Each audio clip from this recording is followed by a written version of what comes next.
Lalu yang terakhir penutup. Memasuki acara yang pertama yaitu pembukaan. Marilah kita awali acara kali ini dengan membaca Bismillah bersama-sama. Bismillahirrahmanirrahim. Semoga dengan lafaz tersebut Allah akan memberikan kelancaran pada acara kali ini hingga akhir nanti. Lalu yang kedua, acara sambutan. Sambutan dari Ketua Panitia kelas musim 2021, Saudari Sri Handayani, waktu dan tempat dipersilakan.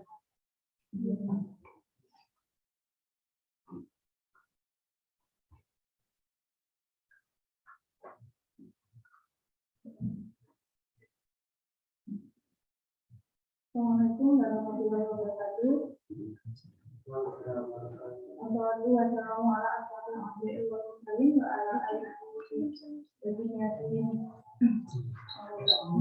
Yang saya hormati Saudara Panji Putra Arianto, Ketua Umum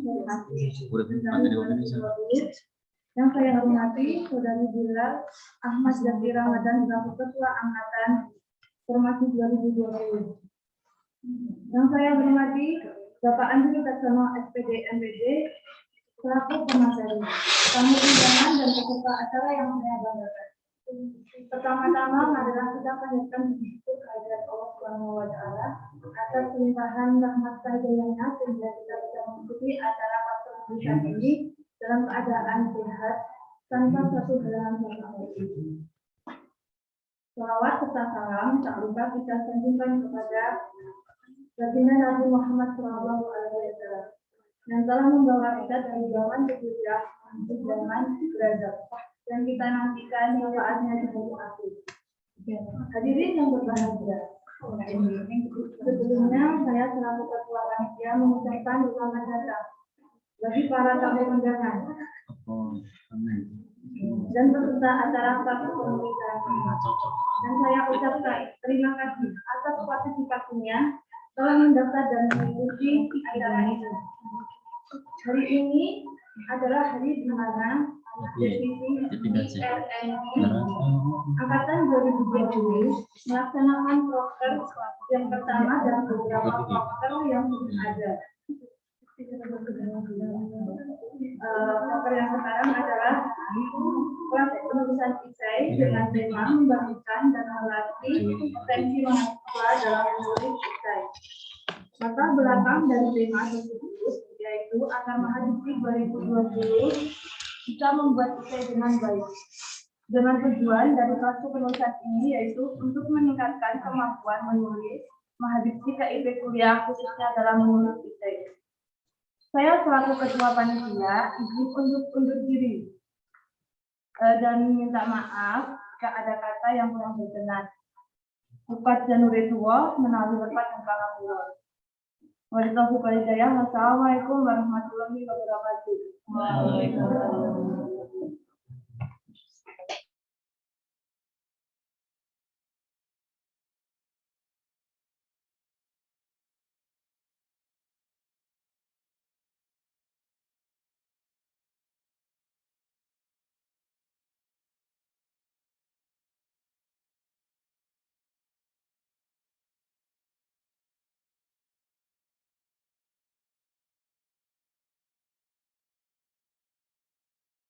Selanjutnya, kita menuju ke acara inti yaitu penyampaian materi.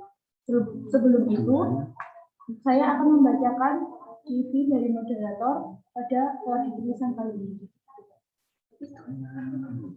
Nama Octavia Adelia Putri, tempat tanggal lahir Boyolali 11 Oktober 2001, alamat Kelelesan RT 2 RW 7 Gidiroto Muplak Boyolali. Email octadela354@gmail.com. Telepon 0838 7200 19. Agama Islam, status mahasiswa. Riwayat pendidikan TK Pertiwi Gidiroto, SDN 2 Gidiroto, SMPN 2 Muplak Boyolali, SMAN 1 Muplak Boyolali. Pengalaman organisasi MTK SMPN 2 Ngemplak periode 2014-2019.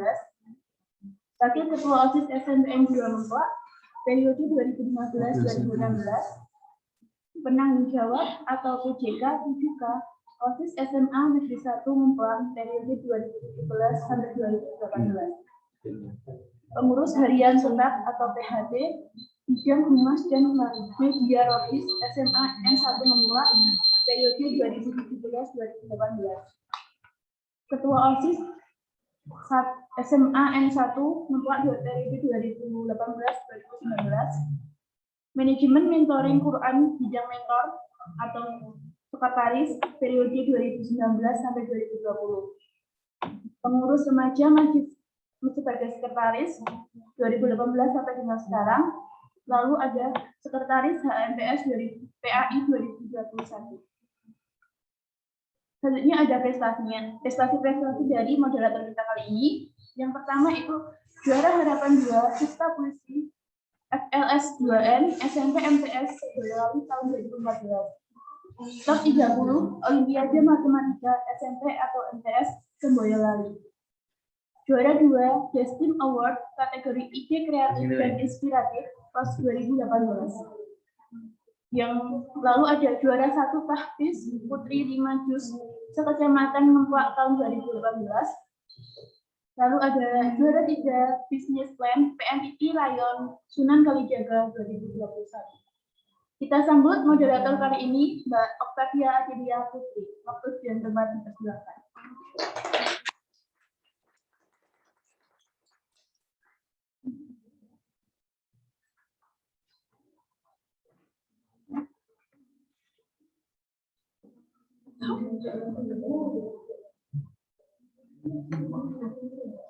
Baik, terima kasih kepada MC yang telah membuka pada acara hari ini. Assalamualaikum warahmatullahi wabarakatuh.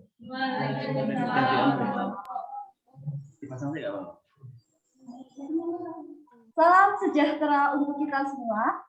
Bagaimana nih kabarnya teman-teman semua? Saya harap baik-baik saja ya.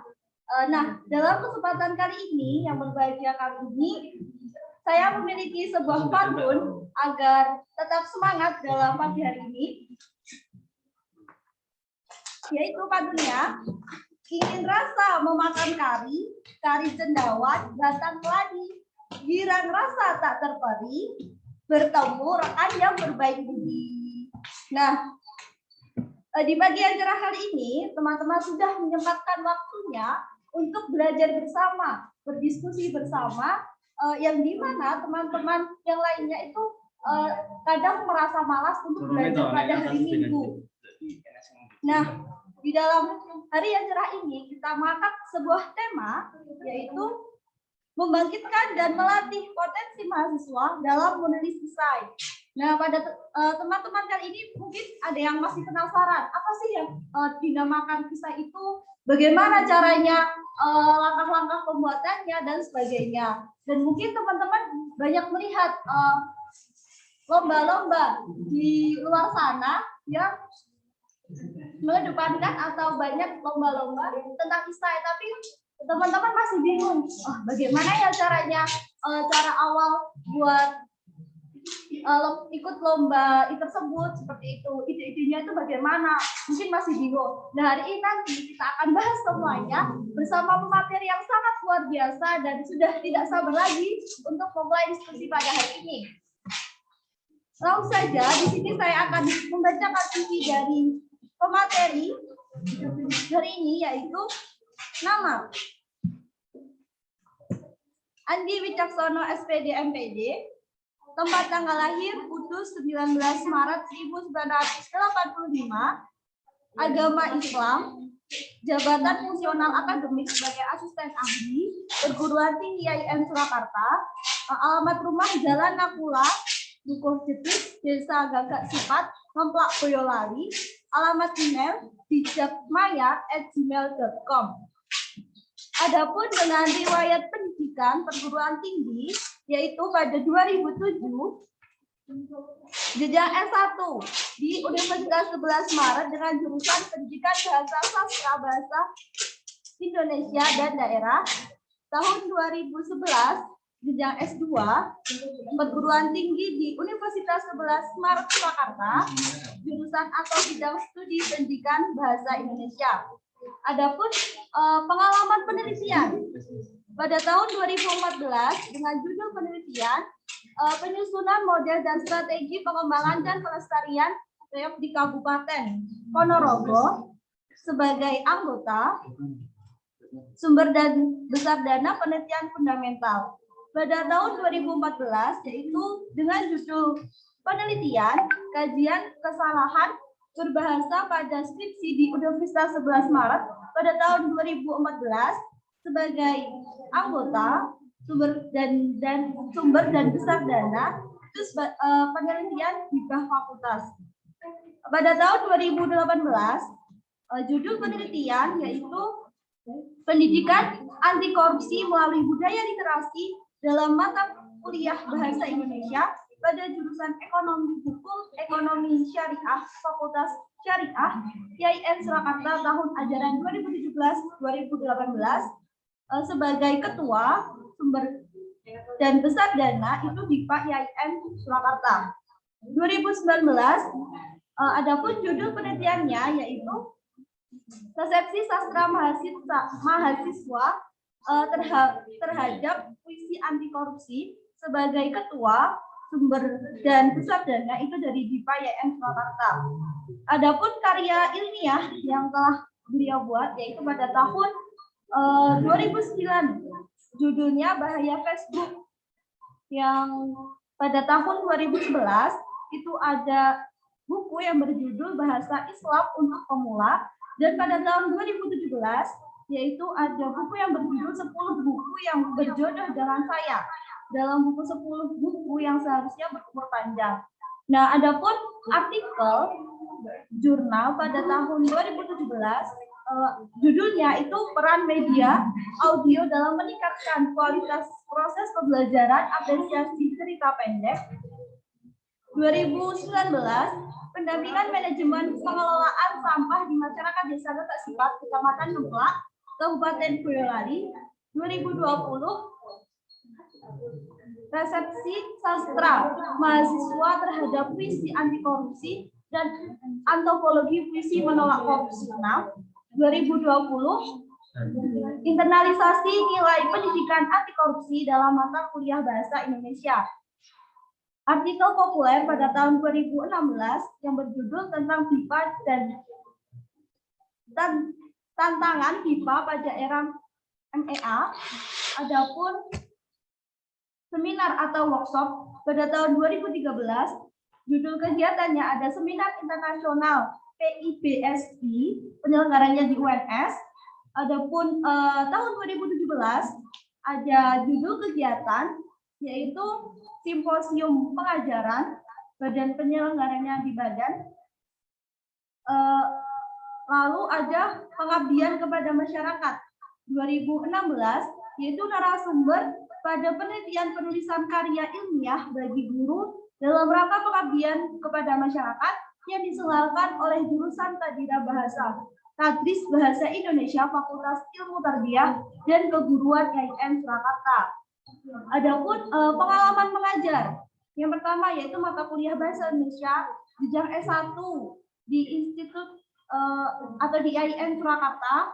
Adapun prodinya ada di HES, HPI, HKI, KPI. Itu pada tahun 2015 sampai sekarang. Dan mata kuliah Sejarah Sastra pada jenjang S1 di IAIN Surakarta di TBI, dan pada tahun 2015. Dan pengelolaan perpustakaan dan lab sekolah jenjang S1 IAIN Surakarta TBI 2016. Adapun jabatan pengelolaan institusi yaitu pengelola Al-Ahkam, Jurnal Ilmu Syariah dan Hukum sebagai Institut Universitas Fakultas Jurusan Lab Studio Manajemen Sistem Informasi Akademik dan lain-lain. Sebagai Sekretaris Pusat Studi dan Pengkajian Kebudayaan Islam dan Jawa Puspa KIJ IAIN Surakarta. Nah, yang terakhir ini ada pun pengalaman organisasi profesional. Yang pertama yaitu pada tahun 2016 sebagai Forum Editor Indonesia sebagai anggota. Pada tahun 2016, Asosiasi Dosen Bahasa Indonesia sebagai anggota, dan pada 2016 yaitu Asosiasi Pengajar dan Praktisi Bahasa Indonesia untuk Penutur Asing atau APP-BIPA sebagai anggota. Nah, sekarang ini mungkin teman-teman sudah tidak tergesa-gesa lagi ya untuk mendengarkan para pemateri pada diskusi kali ini, dan nanti pemateri akan memaparkan materinya selama kurang lebih 60 menit dan dilanjutkan oleh sesi tanya jawab. Dan di sesi tanya jawab nanti ada 2 sesi. Yang pertama nanti ada 3 penanya terlebih dahulu. Jika sudah terjawab, nanti akan dibuka sesi tanya jawab yang selanjutnya. Nah, teman-teman masih semangat kan untuk mengikuti kelas kepenulisan hari ini? Semangat ya. Langsung saja untuk menyingkat waktunya, kita panggil dosen kita atau pemateri pada hari ini, Bapak Andi Wicaksono, SPD MPD selaku dosen bahasa Queen RMS dan selaku pemateri diskusi pada hari ini. Untuk tempat dan waktu kami persilahkan. Semoga. Ya, terima kasih. Sebelumnya suara saya kedengaran jelas ya? Jelas ya? Jelas, Pak. Oke, baiklah. Assalamualaikum warahmatullahi wabarakatuh. Ya, alhamdulillahirabbil alamin. Wassalatu wassalamu ala asrofil anbiya wal mursalin nabiyina Muhammadin wa ala alihi wa sahbihi ajma'in. Ya, pertama-tama saya ucapkan terima kasih kepada teman-teman formasi ya. Dan ini adalah kesempatan saya yang kedua, teman-teman. Ini adalah kesempatan yang kedua saya berbicara di depan mahasiswa Forum Bidik Misi yang sebelumnya dulu saya pernah, tapi saya lupa tahun berapa itu ya. Hanya saja beda temanya ya. Yang pertama dulu itu adalah temanya tentang bincang-bincang kesastraan, sementara hari ini adalah tentang kepenulisan esai. Ya. Sekali lagi saya ucapkan terima kasih sudah menjadikan saya sebagai pemateri pada kesempatan pagi hari ini. Ya. Kemudian yang kedua, saya harus mohon maaf dulu kepada moderator. Mbak siapa tadi? Mbak Novita ya. Saya mohon maaf, Mbak. Saya benar-benar mohon maaf karena ternyata saya nggak menyangka kalau CV saya itu dibaca semuanya dari awal sampai akhir. Itu saya benar-benar mohon maaf. Oleh karena itu seharusnya saya membuat CV yang singkat saja ya. Saya ingin membuat CV yang singkat tapi nggak sempat. Akhirnya saya kirimkan CV saya yang itu untuk kebutuhan kerja. Jadi mohon maaf kalau jadinya lengkap banget kayak gitu. Pembacanya jadi lama banget tadi. Ya baiklah teman-teman, kita langsung mulai saja ya, karena waktunya 60 menit. Jadi sebelum kita membahas tentang menulis esai, ya sebelum kita membahas tentang menulis, yang pertama-tama ingin saya ajukan kepada rekan semua adalah sebenarnya untuk apa sih kita menulis gitu. Jadi ini harus kita tentukan dulu sejak awal. Ya. Jadi untuk apa sih kok saya ingin menulis gitu. Teman-teman sekalian, saya ingin sedikit bercerita. Jadi dulu ya, saya mulai serius ya, kalau boleh saya katakan serius ya. Bahkan ketika saya menulis skripsi saya menganggap masih belum serius ya. Jadi saya baru mulai serius untuk menulis itu adalah ketika masa-masa saya mulai bekerja ya. Jadi ketika itu tahun antara 2006-2007 saya lupa ya. Kemudian saya tertarik untuk mencoba menulis dan yang saya gunakan pada saat itu medianya adalah media blog ya. Yang saya manfaatkan adalah media blog. Nah, teman-teman sekalian, di media blog itulah kemudian saya banyak belajar tentang dunia kepenulisan. Jadi di media blog itulah kemudian saya banyak belajar tentang dunia kepenulisan yang ya tidak menyangka dari situ saya banyak berkenalan dengan orang, ya banyak berkenalan dengan orang-orang. Nah teman-teman sekalian kembali lagi ke pertanyaan, untuk apa sih kok Anda menulis gitu? dulu ketika saya mengawali untuk menulis di blog, ya. Oh ya, ini perlu saya sampaikan. Kalau saya renungkan ya, selama ya karir saya bergerak di dunia kepenulisan itu malah kalau menurut saya lebih cenderung banyak untuk hal yang bersifat apa ya, tidak komersial, ya, tidak komersial. Yaitu buktinya saya banyak menulis di blog gitu. Saya banyak menulis di blog dan kemudian dari blog itulah kemudian saya ditawari untuk menulis buku pertama saya. Ya. Jadi buku pertama yang tadi dibacakan oleh Mbak Moderator tadi, yaitu buku Bahaya Facebook itu. Ya. Itu awalnya adalah dari blog, teman-teman. Ya. Jadi awalnya dari blog, kemudian tidak menyangka saya ditawari oleh penerbitan untuk menuliskan tentang fenomena Facebook. Yang pada saat itu Facebook masih baru-barunya ngehits di Indonesia, ya, baru-baru ngehit di Indonesia. Jadi ya kalau teman-teman mungkin kemarin sudah saya bagikan slide kepada salah satu panitia ya. Jadi kalau boleh saya meminjam pernyataan dari Pak Seno Gumiro ya, Pak Seno Gumira Aji Dharma. Beliau itu adalah seorang sastrawan dan juga esais handal di Indonesia. Ya. Beliau mengatakan setidaknya ada beberapa hal ya. Setidaknya ada beberapa hal yang bisa menjadi catatan penting. Dan itu saya tuliskan di dalam slide yang saya bagikan. Jadi yang pertama, menulis adalah suatu cara untuk berbicara. Ya.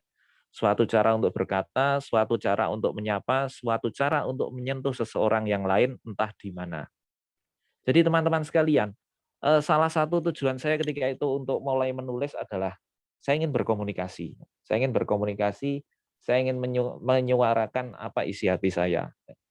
Jadi saya ingin menyuarakan isi hati saya dan ingin berkomunikasi kepada orang lain, dan saya berharap tulisan saya itu dibaca oleh orang banyak. Nah, dan saya merasakan bahwa pernyataan dari Pak Seno ini benar-benar pas banget dengan maksud tujuan saya awal ketika menulis. Dan siapa yang menyangka kemudian ya seperti tadi ya, dari ngeblog kemudian saya ditawari untuk menulis buku dan seterusnya gitu. Nah, teman-teman sekalian, pertanyaan awal ini harus Anda jawab sejak awal ketika Anda ingin belajar menulis ya. Jadi untuk apa sih kita menulis gitu? Itu harus kita jawab dulu. Karena kalau kita sudah bisa menjawab itu, maka akan lebih mudah. Maka akan lebih mudah untuk selanjutnya kita mau menulis itu untuk apa gitu.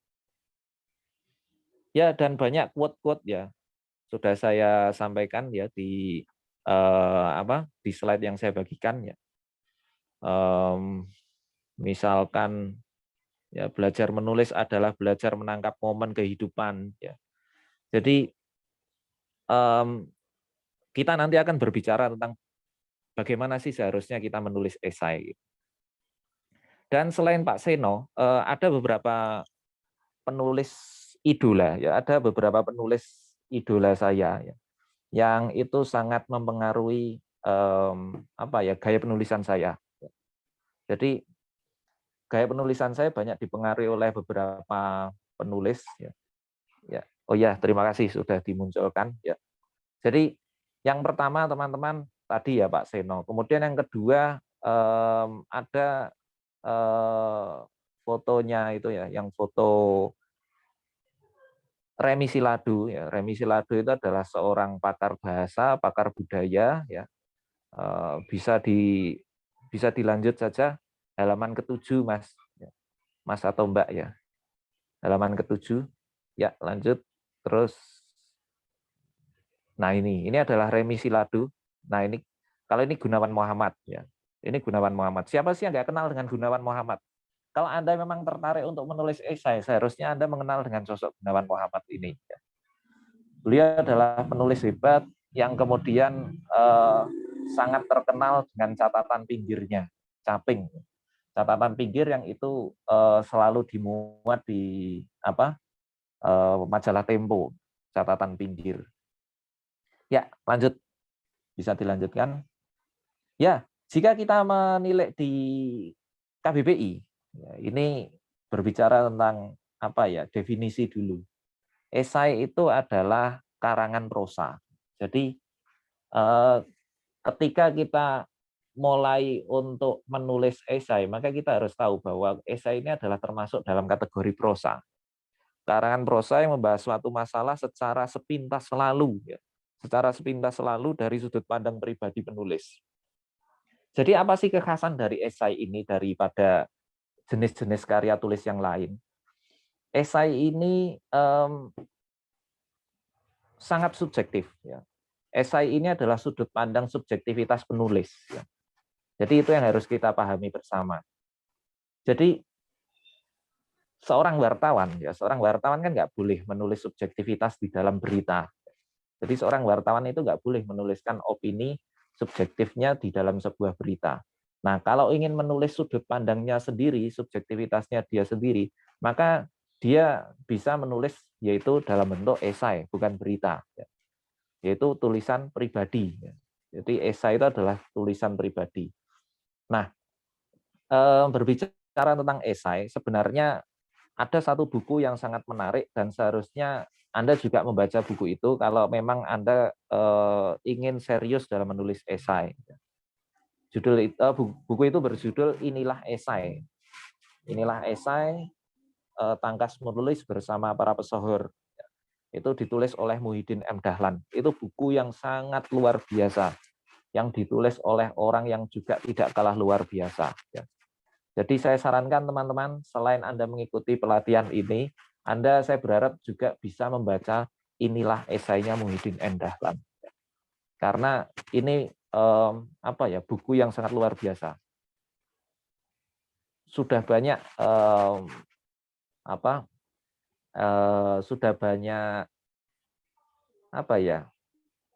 review-review tentang buku ini yang mengatakan banyak sekali hal-hal positif di dalam buku ini. Ya. Nah, teman-teman sekalian, ya bisa dilanjut ya. Ya, jadi kesempatan yang pertama kita bahas dulu tentang karakteristik esai ya. Jadi apa sih esai itu ya? Yang pertama yang harus kita pahami bahwa esai itu harus ditulis dengan nama ya, atas nama. Jadi jangan sampai kemudian Anda menuliskan esai tapi nggak dikasih nama ya. Kenapa sih kok nama itu sangat penting ya? Kenapa nama itu sangat penting? Karena esai itu tadi kalau sesuai dengan apa yang tertulis di dalam KBBI tadi, sudut pandang subjektif penulis gitu. Karena adalah sudut pandang subjektif penulis, maka penulisan nama penulis itu ya, pencantuman nama penulis itu menjadi sangat penting. Menjadi sangat penting dan menjadi sebuah keharusan. Jangan sampai kemudian Anda menuliskan suatu esai tapi kita merahasiakan nama kita. Nah, itu jangan. Ya paling tidak kalau nggak mau menuliskan nama, tuliskanlah lembaga di mana kita berada. Misalkan Anda berada di dalam formasi IAIN Surakarta gitu. Ya sudah, misalkan Anda membuat buku kumpulan esai mahasiswa formasi IAIN Surakarta. Nah, itu bisa ya. Tapi alangkah lebih baik tetap harus ada nama penulisnya. Harus dituliskan nama penulis. Karena apa? Karena pencantuman nama penulis ini menjadi sebuah bentuk pertanggungjawaban. Jadi yang namanya menulis juga ada pertanggungjawabannya. Jadi dengan menuliskan nama itu pertanda bahwa tulisan Anda itu benar-benar sudah dipertanggungjawabkan. Sehingga dibaca pun akan lebih enak. Beda dengan tulisan-tulisan yang nggak ada nama penulisnya. Itu alangkah lebih baik nggak usah dibaca saja.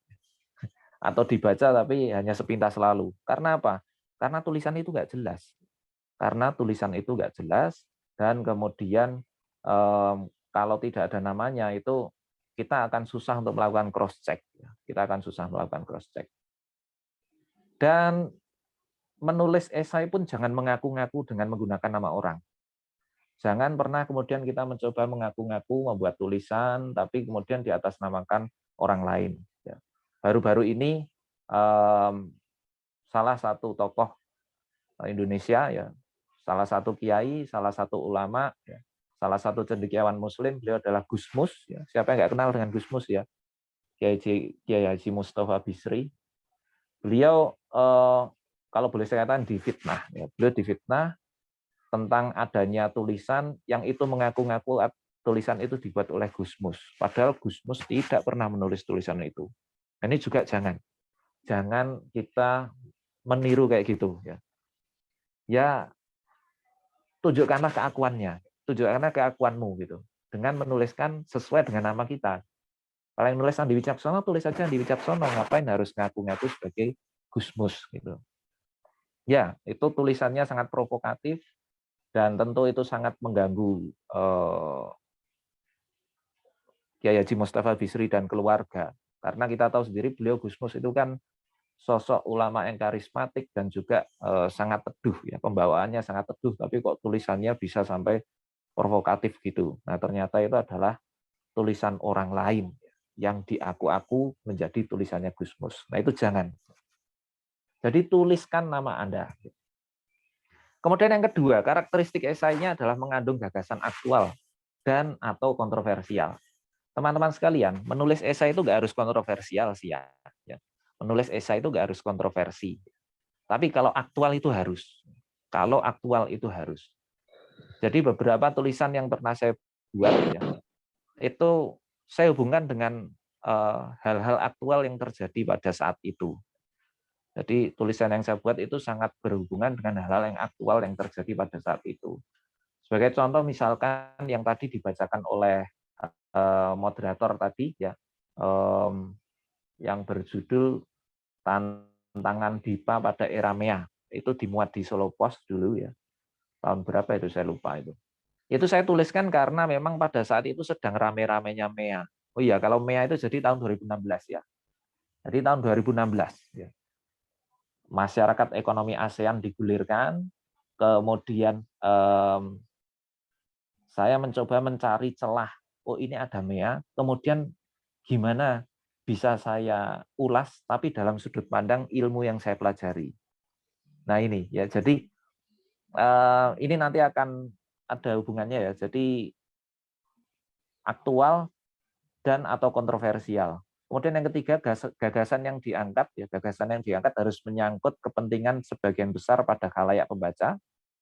Kemudian ditulis secara referensial dengan misi intelektual, disajikan dalam bahasa yang hidup, segar, populer, dan komunikatif. Nah ini yang membedakan teman-teman. Jadi menulis esai itu tulislah sesegar mungkin, tulislah hidup mungkin, sekomunikatif mungkin. Dalam banyak hal, ketika saya menulis esai itu saya lebih nyaman ketika saya awali esai saya dengan sebuah cerita. Itu gaya saya. Ini nanti ada hubungannya. Jadi Anda kalau nulis esai, coba cari gaya. Carilah gaya penulisan. Nah, oleh karena itulah, tadi di awal saya tunjukkan foto-foto tokoh ya. Yang pertama ada tokoh Seno Gumira Jidharma. Kemudian yang kedua ada tokoh siapa tadi? Remi Siladu. Yang ketiga ada tokoh Gunawan Muhammad. Kemudian tokoh yang lain yang cukup mempengaruhi tulisan saya, beliau adalah mendiang Bapak Hari Rusli. Kemudian ada juga mendiang Pri GS, ya. Pak Pri yang sudah sedo baru-baru kemarin ya, baru memperingati 100 harinya kemarin. Dan masih banyak lagi. Jadi cobalah teman-teman, ya, cobalah teman-teman. Mulai saat ini kalau Anda ingin Anda tertarik untuk menulis esai, selain Anda harus banyak berlatih. Selain itu, Anda mulailah untuk mencari contoh. Anda carilah teladan dalam penulisan esai. Ada banyak esais di Indonesia. Ada banyak esais di Indonesia. Cobalah Anda ambil satu atau dua tokoh yang itu bisa kita jadikan sebagai teladan. Kenapa demikian? Karena dengan menjadikan mereka teladan, maka setidaknya kita bisa melakukan ATM. Amati, tiru, dan modifikasi. Gaya penulisan saya itu saya lakukan dengan cara ATM itu. Yang saya ATM adalah tulisan orang lain, tokoh-tokoh yang saya jadikan idola tadi. ATM. Jadi saya mengamati tulisannya Pak Remi Siladu. Kemudian saya mengamati tulisannya Pak Gunawan Muhammad. Setelah itu kemudian tulisan-tulisan tersebut saya tiru, ya. Amati, tiru gitu. Jadi saya tiru kemudian, oh jadi gayanya kayak gini. Dan kemudian saya modifikasi. Dan ini menjadi hal yang lumrah. Ketika pada awal-awal penulisan, maka kemudian tulisan kita itu banyak dipengaruhi oleh tokoh-tokoh tadi. Jadi teman-teman, sebenarnya, ya, kalau boleh saya katakan, bacaan dengan tulisan itu sangat berhubungan. Jadi apa bacaan Anda? Itu sebenarnya nanti akan mempengaruhi gaya tulisan Anda. Itu sangat saya rasakan banget. Awal-awal kepenulisan, jadi ketika pernah saya mencoba, ketika saya awal-awal membaca tulisan Pram, ya, teman-teman pasti sudah pernah membaca tulisan-tulisan Pram ya, Pramudiana Tatur, yang tetralogi Pulau Buru itu. Ya. Ketika Anda membaca tulisan Pram, maka pada saat-saat itu kemudian gaya penulisan kita sedikit banyak akan terpengaruhi tulisan Pram. Dan itu lumrah. Ya. Itu lumrah. Dan itu saya rasakan sendiri. Ketika saya selesai baca Pram, kemudian saya jadi bersemangat. Dan tulisan saya pun lebih bersemangat seperti gaya Pram juga gitu. Nah, itu lumrah ya. Tapi meskipun demikian, jangan kemudian kita merasa nyaman dengan gaya seperti itu. Jangan kemudian kita merasa nyaman dengan seperti itu saja. Tapi cobalah dalam perjalanan kepenulisan itu, kemudian kita sambil merenung. Oh iya ya. Jadi kalau gitu gaya penulisan saya itu kayak gini. Gitu. Jadi sambil berjalannya waktu, suatu saat Anda pasti akan menemukan gaya penulisan Anda. Saya yakin. Suatu saat gaya penulisan itu pasti akan Anda temukan kalau Anda memang serius dalam menulis. Dan itu terus Anda lakukan. Menulis terus. Gitu. Jadi semakin banyak Anda menulis, maka suatu saat Anda akan menemukan gaya itu sendiri. Sehingga suatu saat nanti Anda akan bisa menemukan gayanya Anda itu kayak gimana. Seperti saya, oh gaya penulisannya Andi itu kayak gini. Gitu. Jadi gaya penulisannya Andi kayak gini. Walaupun awal-awalnya saya meniru gaya orang lain, tapi kemudian sambil seperti itu, kemudian saya mencari gaya saya sendiri. Dan itu secara otomatis pasti akan ketemu. Nah itu, disajikan dalam bahasa yang hidup, segar, populer, dan komunikatif, singkat dan tuntas. Ya. Esai ini ditulis dengan singkat, teman-teman. Jadi usahakan jangan terlalu panjang. Kalau teman-teman, ini semester 2 ya, angkatan 2020. Anda semester 2 mungkin sudah mulai berkenalan dengan artikel jurnal ya. Kalau ada artikel jurnal itu ada yang sampai 25 halaman, ada yang sampai 20 halaman, atau minimal 15 halaman.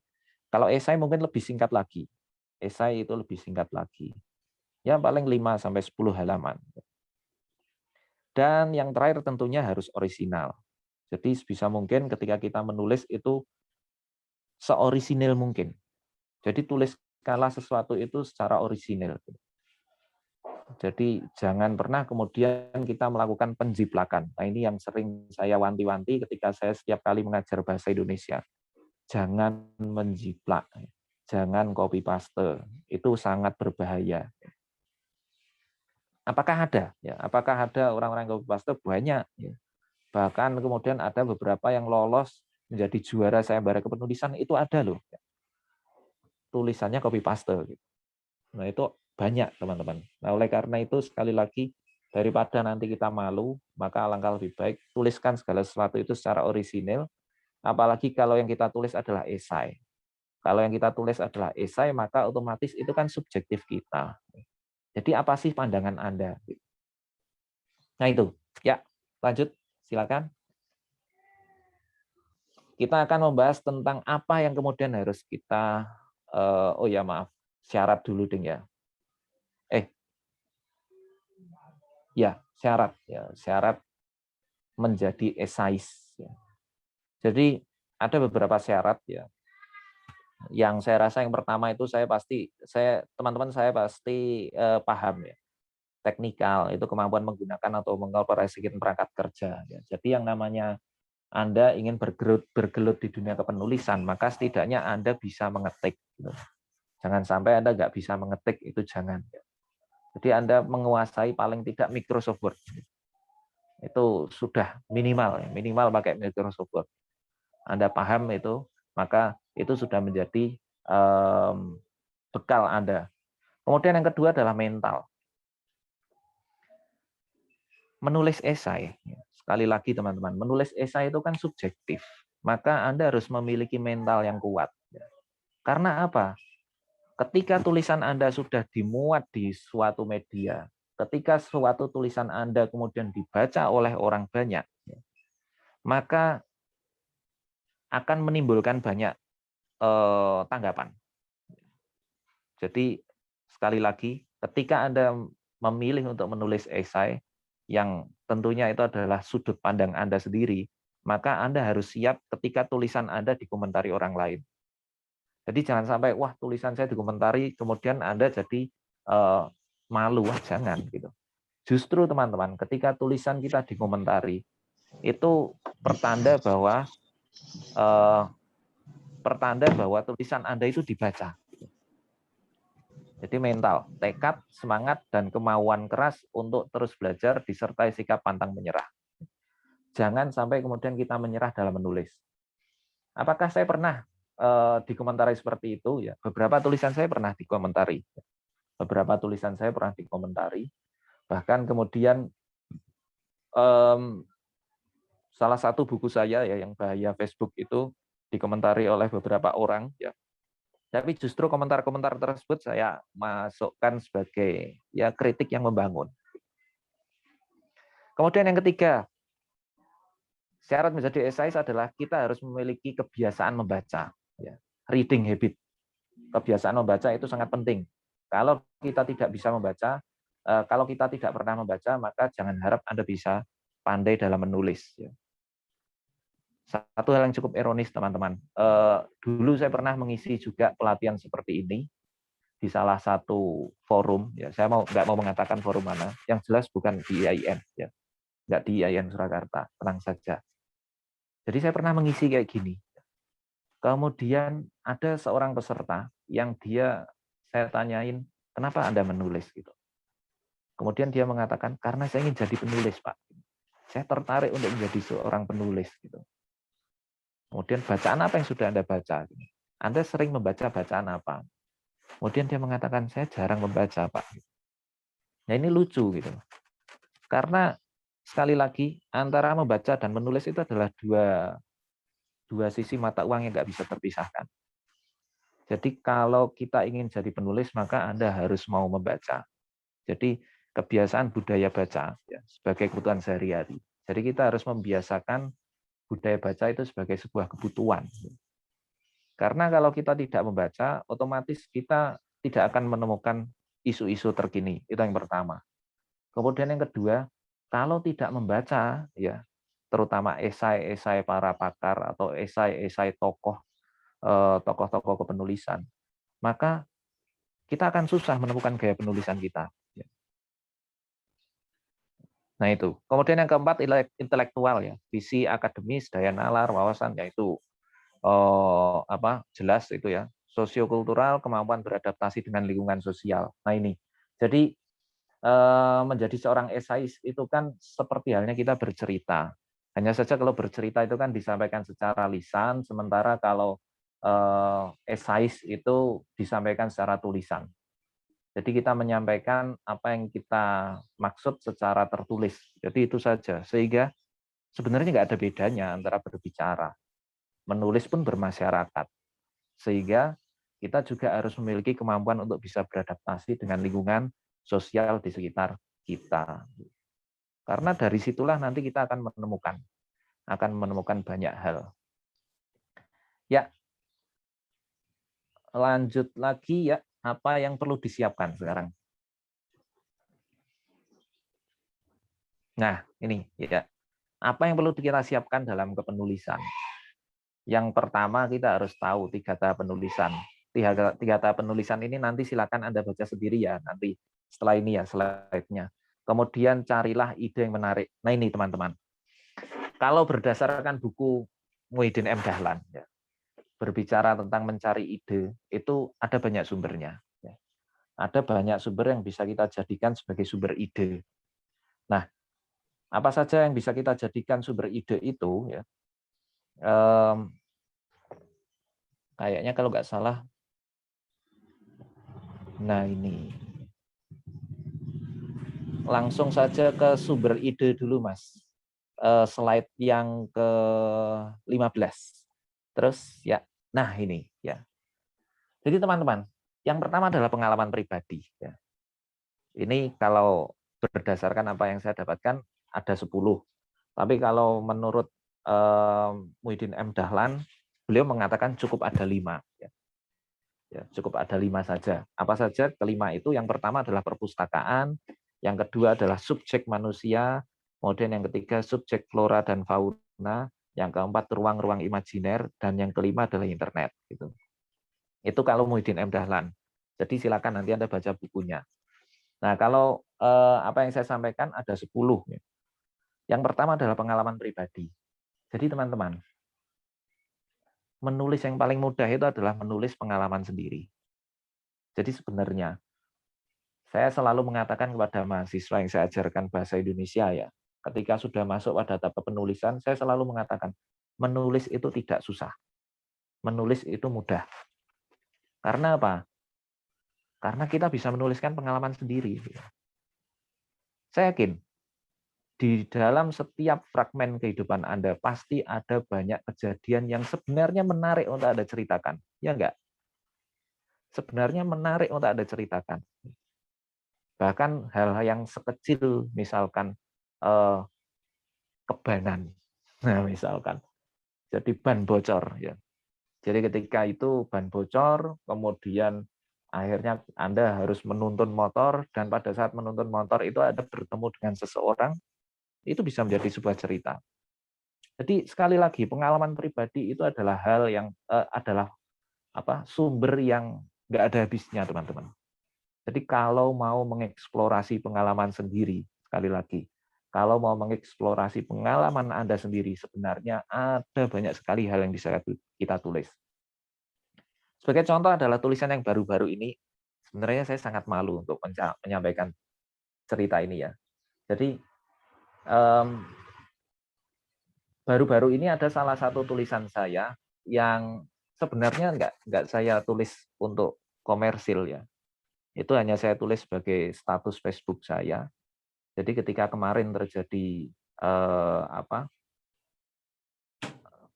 ketika terjadi aksi terorisme di beberapa kota di Indonesia kemarin itu ya, baru beberapa kemarin, bahkan yang terakhir itu sampai ada seorang wanita yang nekat membawa senjata api dan menembakkan senjatanya di kantor polisi, ya. Itu kan gila itu, ya. Itu hal yang gila. Kemudian berangkat dari hal itu, kemudian saya jadi ingin bercerita dengan pengalaman pribadi saya. Bukan pengalaman pribadi menjadi teroris ya, bukan. Tapi pengalaman pribadi saya ketika perjalanan spiritual saya, ketika berhubungan dengan beberapa orang yang ternyata saya sinyalir sebagai orang-orang yang radikal. Gitu. Itu saya tuliskan, teman-teman. Ya. Dan sekali lagi, saya sebenarnya malu untuk menuliskan ini. Sebenarnya saya malu, tapi berangkat dari, ya saya ingin berbagi pengalaman saya, gitu, bahwa kita harus berhati-hati. Ya, kita harus berhati-hati mencari teman, mencari lingkungan. Gitu. Dan ternyata siapa yang menyangka, tulisan saya itu kemudian dimuat di web Islam Santun. Web Islam Santun milik Yayan Surakarta. Itu hal yang sangat terhormat bagi saya. Padahal sekali lagi itu saya tidak ada tujuan untuk tujuan untuk mencari uang, itu nggak ada. Dan kemudian tanggapan-tanggapan positif pun bermunculan. Jadi sekali lagi pengalaman pribadi itu sangat banyak dan saya yakin bisa kita tuliskan. Termasuk juga tulisan saya yang tadi saya sebutkan ya, tentang tantangan BIPA pada era MEA. Itu juga berangkat dari pengalaman pribadi. Karena mungkin teman-teman juga paham ya, di IAIN itu kan ada beberapa mahasiswa dari asing. Salah satunya dari Thailand, kemudian ada juga yang dari Filipina. Angkatan Anda pun sebenarnya ada, hanya saja karena ini kondisinya COVID, jadi mungkin Entah Anda sudah pernah ketemu dengan teman-teman dari kampus luar atau belum? Maaf, dari luar negeri atau belum? Nah, sebelum adanya pandemi, saya mengajar bahasa Indonesia untuk mereka secara khusus, gitu. Yang namanya adalah BIPA. BIPA itu adalah bahasa Indonesia untuk penutur asing. Jadi berdasarkan pengalaman saya mengajar BIPA kepada teman-teman Thailand di IAIN, kemudian saya tuangkan menjadi sebuah tulisan. Kemudian tulisan itu saya kirimkan di Solo Post dan dimuat. Dan itu pengalaman pribadi dengan judul Tantangan BIPA pada era MEA, gitu. Tantangan mengajar bahasa Indonesia untuk penutur asing pada era masyarakat ekonomi ASEAN. Dan itu dimuat pada tahun 2016. Jadi pengalaman pribadi itu sangat banyak. Dan hampir semua tulisan di blog saya itu adalah berisi pengalaman pribadi saya. Nah ini, jadi sumber ide itu penting. Tapi yang kedua, selain sumber ide juga saya rasa Anda harus punya wadah untuk menuangkan karya Anda. Apapun wadahnya itu, Anda harus punya. Kalau contohnya saya pakai blog dulu. Kemudian saat ini saya merasa blog itu sudah cukup ribet, maka akhirnya banyak tulisan saya itu saya tuangkan di dalam Facebook saya. Makanya saya ini orang jadul ya. Ketika orang-orang sudah mulai pada pakai ya Instagram, saya juga pakai ya. Sudah pada TikTok-an, YouTube-an gitu. Saya masih aja setia dengan menggunakan Facebook gitu. Karena saya menganggap bahwa Facebook ini adalah media yang enak untuk menuliskan esai. Enak untuk menuliskan tulisan-tulisan subjektif saya. Ya, itu pengalaman pribadi. Jadi jangan sampai kemudian Anda membiarkan pengalaman berharga Anda itu hilang. Itu saja. Jadi tujuan saya itu cuma itu. Biar nggak terlupakan, itu aja. Nah, kemudian yang kedua, ya, hobi dan keterampilan. Hobi. Entahlah, apakah membaca itu sebuah hobi ya. Tapi kebetulan salah satu esai saya yang dimuat di 10 buku yang seharusnya berumur panjang itu, yang berjudul 10 buku yang berjodoh dengan saya, itu terpilih dan dimuat di dalam buku kumpulan esai di situ. Ini hal yang terhormat juga. Itu dimuat di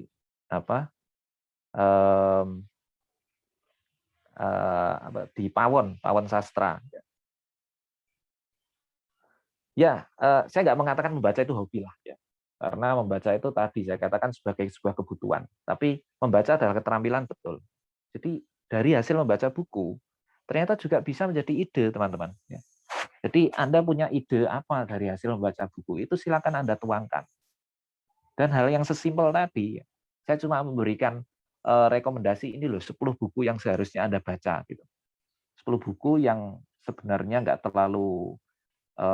terlalu bestseller ya, tapi harus Anda baca. Saya katakan seperti itu. Dan diterima ya, dimuat di Pawon Sastra. Kemudian yang ketiga pengalaman profesi ya. Jadi misalkan tadi ya, pengalaman profesi kan saya mengajar BIPA dan kemudian dimuat di Solo Post.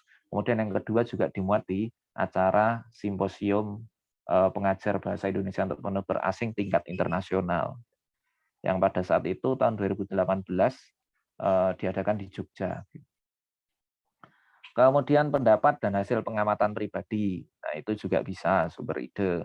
Peristiwa aktual, nah peristiwa aktual juga bisa. Peristiwa yang bakal terjadi, nah ini peristiwa yang bakal terjadi itu adalah mungkin semacam, kalau boleh saya katakan adalah semacam ramalan, prediksi. Jadi bisa kok Anda menuliskan prediksi. Jadi Anda punya prediksi apa untuk masa depan gitu. Ya tinggal Anda tuliskan saja. Tentunya berdasarkan dari fakta-fakta yang ada di lapangan saat ini gitu. Kan pasti kita bisa memprediksikan, oh jadi kalau kayak gini bakalnya gimana. Misalkan kita mau ngomongin tentang COVID-19 lah. Kita bisa kok sebenarnya memprediksikan ke depan itu akan kayak gimana gitu. Apakah penanganannya akan semakin bagus atau penanganannya akan semakin runyam atau semakin ruwet dengan melihat kondisi yang ada di lapangan. Nah, itu bisa, teman-teman. Ya kan? Itu sangat bisa sekali. Kemudian yang ketujuh, masalah abadi seperti agama, pendidikan, dan lain-lain. Contohnya tadi ya, kalau Anda apa ya, ini sebenarnya saya pernah berjumpa dengan salah satu penulis. Saya pernah berjumpa dengan salah satu peneliti yang beliau mengatakan kepada saya ya, Mas, Mbak, Mas, gitu, kalau kamu pengen cepat terkenal, maka bahaslah tentang isu-isu keagamaan, terutama isu-isu keagamaan yang berhubungan dengan radikalisme. Gitu. Itu isu yang sangat isu yang sangat sensitif ya, tapi itu abadi. Karena isu radikalisme itu pasti ada dari dulu sampai sekarang. Ya. Jadi makanya kemudian saya sebenarnya bukan seorang penulis yang tertarik dengan isu-isu radikalisme, tapi kemudian ada satu tulisan saya yang dimuat di Islam Santun itu tentang radikalisme. Karena itu tadi tema-tema seperti ini adalah tema-tema yang menarik. Hanya saja tadi Anda harus punya mental yang kuat dulu. Anda harus siap. Tadi kan Anda harus punya bekal mental. Kemudian masalah masyarakat, ya, seperti kejahatan, KKN. KKN itu maksudnya di sini adalah korupsi, kolusi, nepotisme ya. Sehingga kemudian saya meneliti tentang korupsi. Itu kan masalah kejahatan yang saya rasa korupsi itu dari dulu masih ada. Gitu. Sehingga pembahasan ini akan selalu naik daun. Kemudian yang ke-9, kejadian khusus seperti peringatan Hari Raya atau peringatan Hari Bersejarah, dan 10 minat khalayak seperti gaya hidup, mode, kesehatan. Khusus yang ke-9, teman-teman. Ini saya menemukan ada beberapa penulis. Ini ada penulis yang mereka memiliki kekhasan seperti itu. Jadi mereka menulis itu memang ditujukan khusus untuk menulis tentang peringatan atau perayaan hari besar bersejarah. Itu selalu ada beberapa penulis. Kalau saya bisa meneliti ya, saya bisa melihat beberapa. Jadi spesialisasi mereka ada di situ. Ada kayak gitu. Nah, kalau teman-teman ingin seperti itu, ini tips saja ya. Karena saya sendiri belum pernah bisa berhasil masuk ke media untuk hal-hal yang seperti peringatan. Maka Anda harus punya kalender. Jadi kalau yang ke-9 ini, ya, khusus untuk yang ke-9, kalau Anda ingin menjadi seorang penulis esai yang khusus ya, di bidang peringatan atau perayaan hari besar bersejarah, maka kebutuhan terhadap kalender itu sangat penting. Ya. Jangan sampai Anda lepas dari kalender. Misalkan, besok besok hari Rabu itu libur apa? Waisak ya kalau nggak salah. Besok hari Rabu libur Waisak. Oh ya, saya mau menulis tentang Waisak. Jadi sudah ada persiapan sejak awal. Karena menulis pada khusus hari peringatan itu kemungkinan dimuatnya sangat kecil. Kemungkinan dimuatnya sangat kecil. Saya beberapa kali mencoba dan selalu gagal. Karena sekali lagi, ya kemungkinan dimuatnya sangat kecil. Saya dulu pernah mencoba menulis tentang peringatan Hari Guru. Saya mencoba menulis esai, dan saya kirimkan di Solo Post ketika itu, nggak dimuat. Dan itu tidak dimuat. Karena sekali lagi, orang yang menyasar hari peringatan atau perayaan hari besar, itu ada banyak. Tapi nggak apa-apa, kalau Anda memang tertarik untuk menulis tentang itu, silakan, coba saja. Asalkan tadi, Anda harus punya bekal wajib Anda itu harus punya kalender. Kalau sampai nggak punya kalender atau tanggalan, ya sudah. Gitu. Kita akan sering terlewat. Nanti tahu-tahu, oh iya ya, hari ini hari buku. Gitu. Oh iya ya, hari ini hari anti korupsi. Gitu.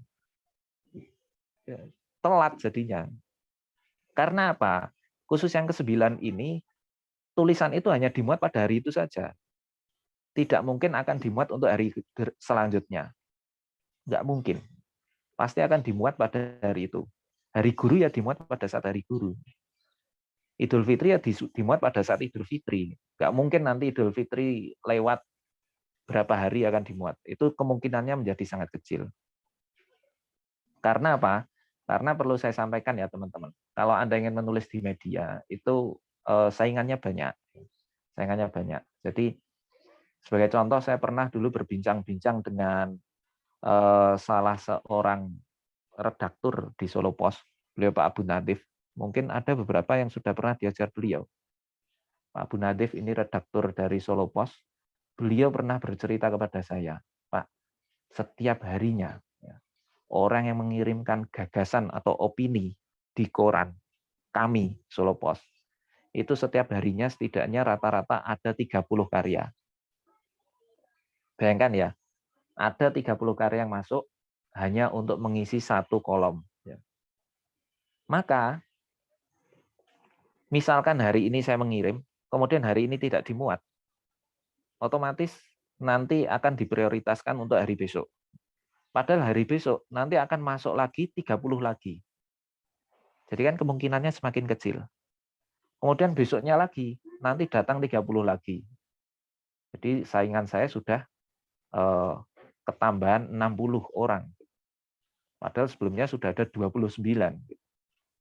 Nah, oleh karena itulah, menulis untuk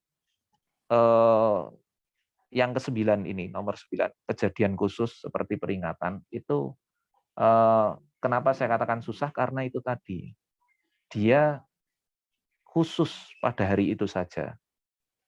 Tapi kalau kita tidak menulis untuk peringatan, itu masih ada kemungkinan. Kalau Solo Pos, di situ ada disclaimer-nya, jika karya tidak dimuat dalam rentang waktu 2 minggu setelah pengiriman, maka karya Anda boleh Anda kirimkan ke media lain. Itu Solo Pos. Nah, ini juga harus Anda pahami. Beberapa media punya peraturan-peraturan seperti ini. Kalau mojok.com, sudah pernah baca Mojok ya? Saya juga dulu pernah mencoba mengirim di Mojok dan nggak dimuat. Ya. Jadi ini saya sambil cerita, pengalaman saya menulis itu banyak tidak dimuatnya daripada dimuat. Jadi jangan kemudian Anda berkecil hati kalau tulisan Anda nggak dimuat. Saya pernah mencoba menulis di Mojok, dan ternyata kalau di Mojok itu 3 hari setelah pengiriman. Tadi Solo Pos itu 2 minggu setelah pengiriman, jadi kita nunggunya masih lama. Tapi kalau Mojok itu 3 hari. Jadi kalau lewat dari 3 hari, maka ya sudah, itu pertanda tulisan kita ditolak dan boleh dikirimkan ke media yang lain. Gitu ya. Jadi kalau Anda tertarik untuk menulis pada bidang yang ke-9, maka yang pertama harus Anda miliki adalah kalender. Jangan sampai Anda lepas dari kalender. Kemudian yang ke-10, minat khalayak seperti gaya hidup, mode, kesehatan. Ya, gaya hidup saya rasa itu juga bisa ya. Misalkan itu ada hubungannya dengan hobi juga sih ya. Saya punya hobi bersepeda. Kenapa kita tidak coba untuk menulis tentang sepeda? Gaya hidup juga gitu. Oh, saya tertarik dengan fashion. Kenapa kita tidak mencoba menuliskan fashion? Nah itu. Jadi sekali lagi teman-teman, banyak hal yang bisa kita tuliskan sebenarnya. Dari pengalaman sampai dengan minat. Jadi pengalaman pribadi sampai minat itu bisa kita tuliskan. Ya, kemudian yang selanjutnya, slide selanjutnya sudah kurang 8 menit lagi. Ya, dilanjutkan slide-nya. Kita akan membahas tentang menyeleksi dan menetapkan ide. Kalau sudah ketemu ya, wah saya mau menulis ini, saya mau menulis itu. Kita mulai seleksi. Jadi alangkah lebih baik teman-teman, menjadi seorang penulis itu Anda harus berdekatan dengan buku catatan. Anda harus punya buku catatan, yang buku catatan itu nanti bisa kita gunakan untuk mencatat ide-ide. Jadi jangan sampai Anda lepas dari buku catatan. Karena begini, seringkali ide itu muncul secara tiba-tiba dan mendadak. Ya contohnya tadi, ya lagi enak-enak naik motor, kemudian tahu-tahu ada ide gitu. Nah ini jangan sampai Anda lepas ide ini. Sebisa mungkin ide itu kemudian Anda catat di buku catatan. Sebanyak apapun ide, tulis di buku catatan semua. Gitu.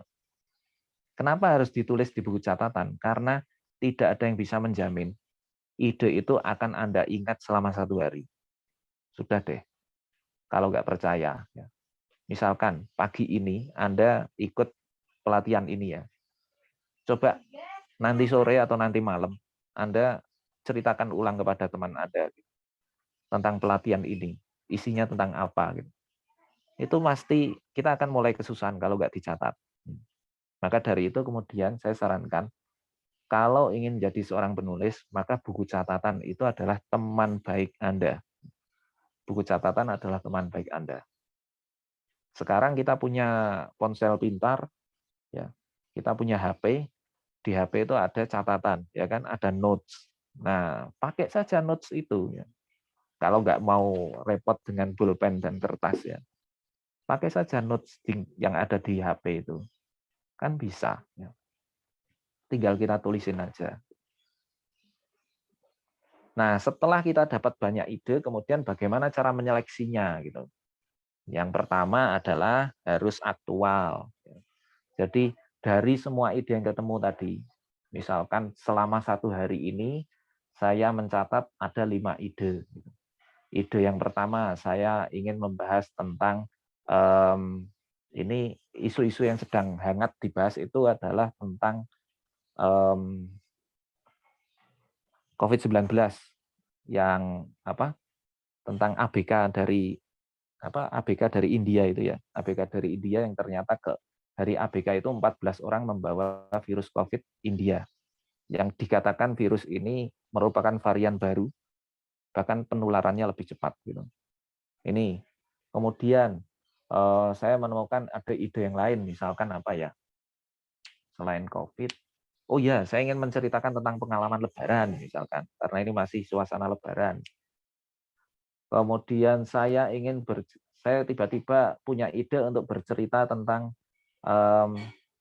kecenderungan netizen di Indonesia gitu.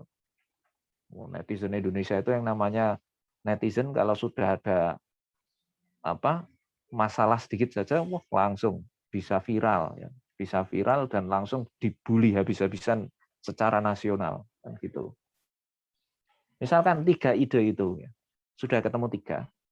Maka kemudian pilihlah yang paling aktual yang mana. Jadi mengandung unsur kebaruan dan menurut Anda itu nanti akan menarik.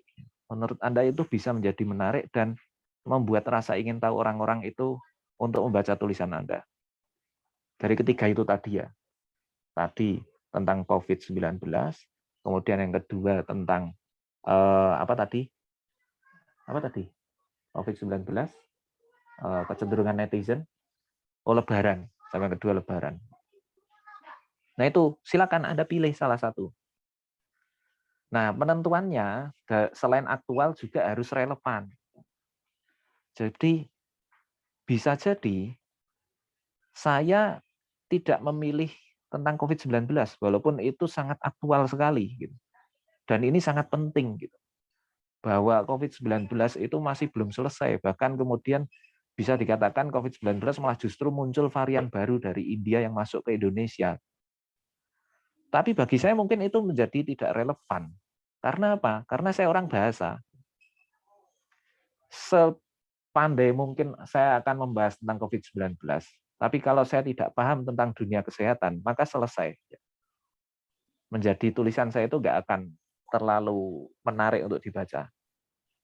Maka ambillah yang poin yang kedua setelah aktual, Anda harus mencari yang relevan dengan disiplin keilmuan Anda. Karena saya di bidang kebahasaan, maka justru saya mungkin akan lebih condong untuk mengambil tadi kecenderungan netizen di Indonesia dalam berbahasa. Bahasanya netizen ya ampun misalkan. Ya kan, yang namanya netizen itu kalau sudah ngomong, wah luar biasa gitu. Makanya kemudian dikatakan warganet Indonesia itu adalah peringkat pertama yang paling tidak sopan se-Asia. Itu luar biasa itu. Warganet Indonesia adalah potret warganet paling tidak sopan nomor 1 se-Asia. Itu kan apa itu? Kalau boleh saya katakan hal yang cukup memalukan. Sementara kita katanya punya unggah-ungguh, kita punya Kita punya tepo seliro, kita bisa memiliki saling menghormati. Tapi kenapa kok bisa ada orang kayak gitu? Nah ini menarik gitu. Maka bisa jadi saya akan mengambil itu gitu. Karena sesuai dengan disiplin keilmuan saya orang bahasa. Dan begitu juga dengan Anda gitu. Jadi dimulai dulu dari aktual, kemudian Anda ambil yang paling relevan. Ya contohnya tadi, kembali lagi misalkan. Belum tentu tidak harus saya membahas tentang bahasa. Bisa jadi seperti tadi ya, tahun 2016 ada isu MEA, Masyarakat Ekonomi ASEAN. Kemudian dari MEA itu saya ambil dari sudut pandang kebahasaan gimana. Wah, 1 menit lagi. Ya. Dan yang ketiga adalah terjangkau. Ya. Jadi sebisa mungkin kita menuliskan segala sesuatu itu terjangkau untuk diri kita. Terjangkau dari segi tenaga kita, kemudian terjangkau dari segi biaya, terjangkau dari sarana dan referensi. Jangan sampai kita menulis sesuatu tapi kesulitan mencari referensi. Itu jadinya nanti tulisan kita akan menjadi susah. Susah untuk dikembangkan. Karena cari referensinya susah, Pak. Makanya teman-teman, setiap kali saya berkata kepada para mahasiswa, nggak hanya skripsi sih sebenarnya. Ketika mereka mau menulis, saya selalu mengatakan, kalau kamu mau menulis, awali dulu dari sesuatu yang kamu sukai. Kamu suka apa? Wah iya, saya suka bela diri, Pak. Ya sudah, coba bahas bela diri. Gitu. Oh ya Pak, saya suka jalan-jalan. Ya sudah, Anda coba bahas saja tentang jalan-jalan. Atau Anda bikin skripsi itu sambil jalan-jalan. Ya kan? Oh iya, bisa loh. Ya. Garap skripsi sambil jalan-jalan itu bisa. Misalkan kita mau mengkaji tentang pariwisata halal di Indonesia, itu kan bisa sambil jalan-jalan, ya kan? Kita mau memotret tentang pariwisata halal di Solo, gitu. Kan nanti jadinya kita akan jalan-jalan di semua tempat wisata di Solo, mulai dari keraton sampai dengan sebagainya, gitu. Ya, kemudian menetapkan topik secara spesifik itu nanti silakan dibaca. Pada intinya bahwa ini masih ada hubungan dengan penentuan ide ya. Ya, dilanjutkan saja. Ya topik atau bahasan itu alangkah lebih baik Anda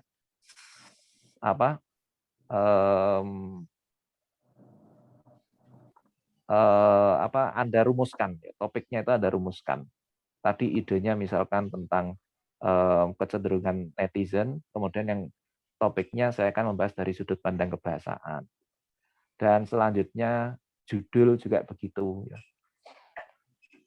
Bisa ya memilih judul provokatif. Mau tidak mau kita harus sadar bahwa judul itu adalah gerbang pertama tulisan kita akan dibaca orang lain. Jadi sebisa mungkin tulislah judul yang menarik.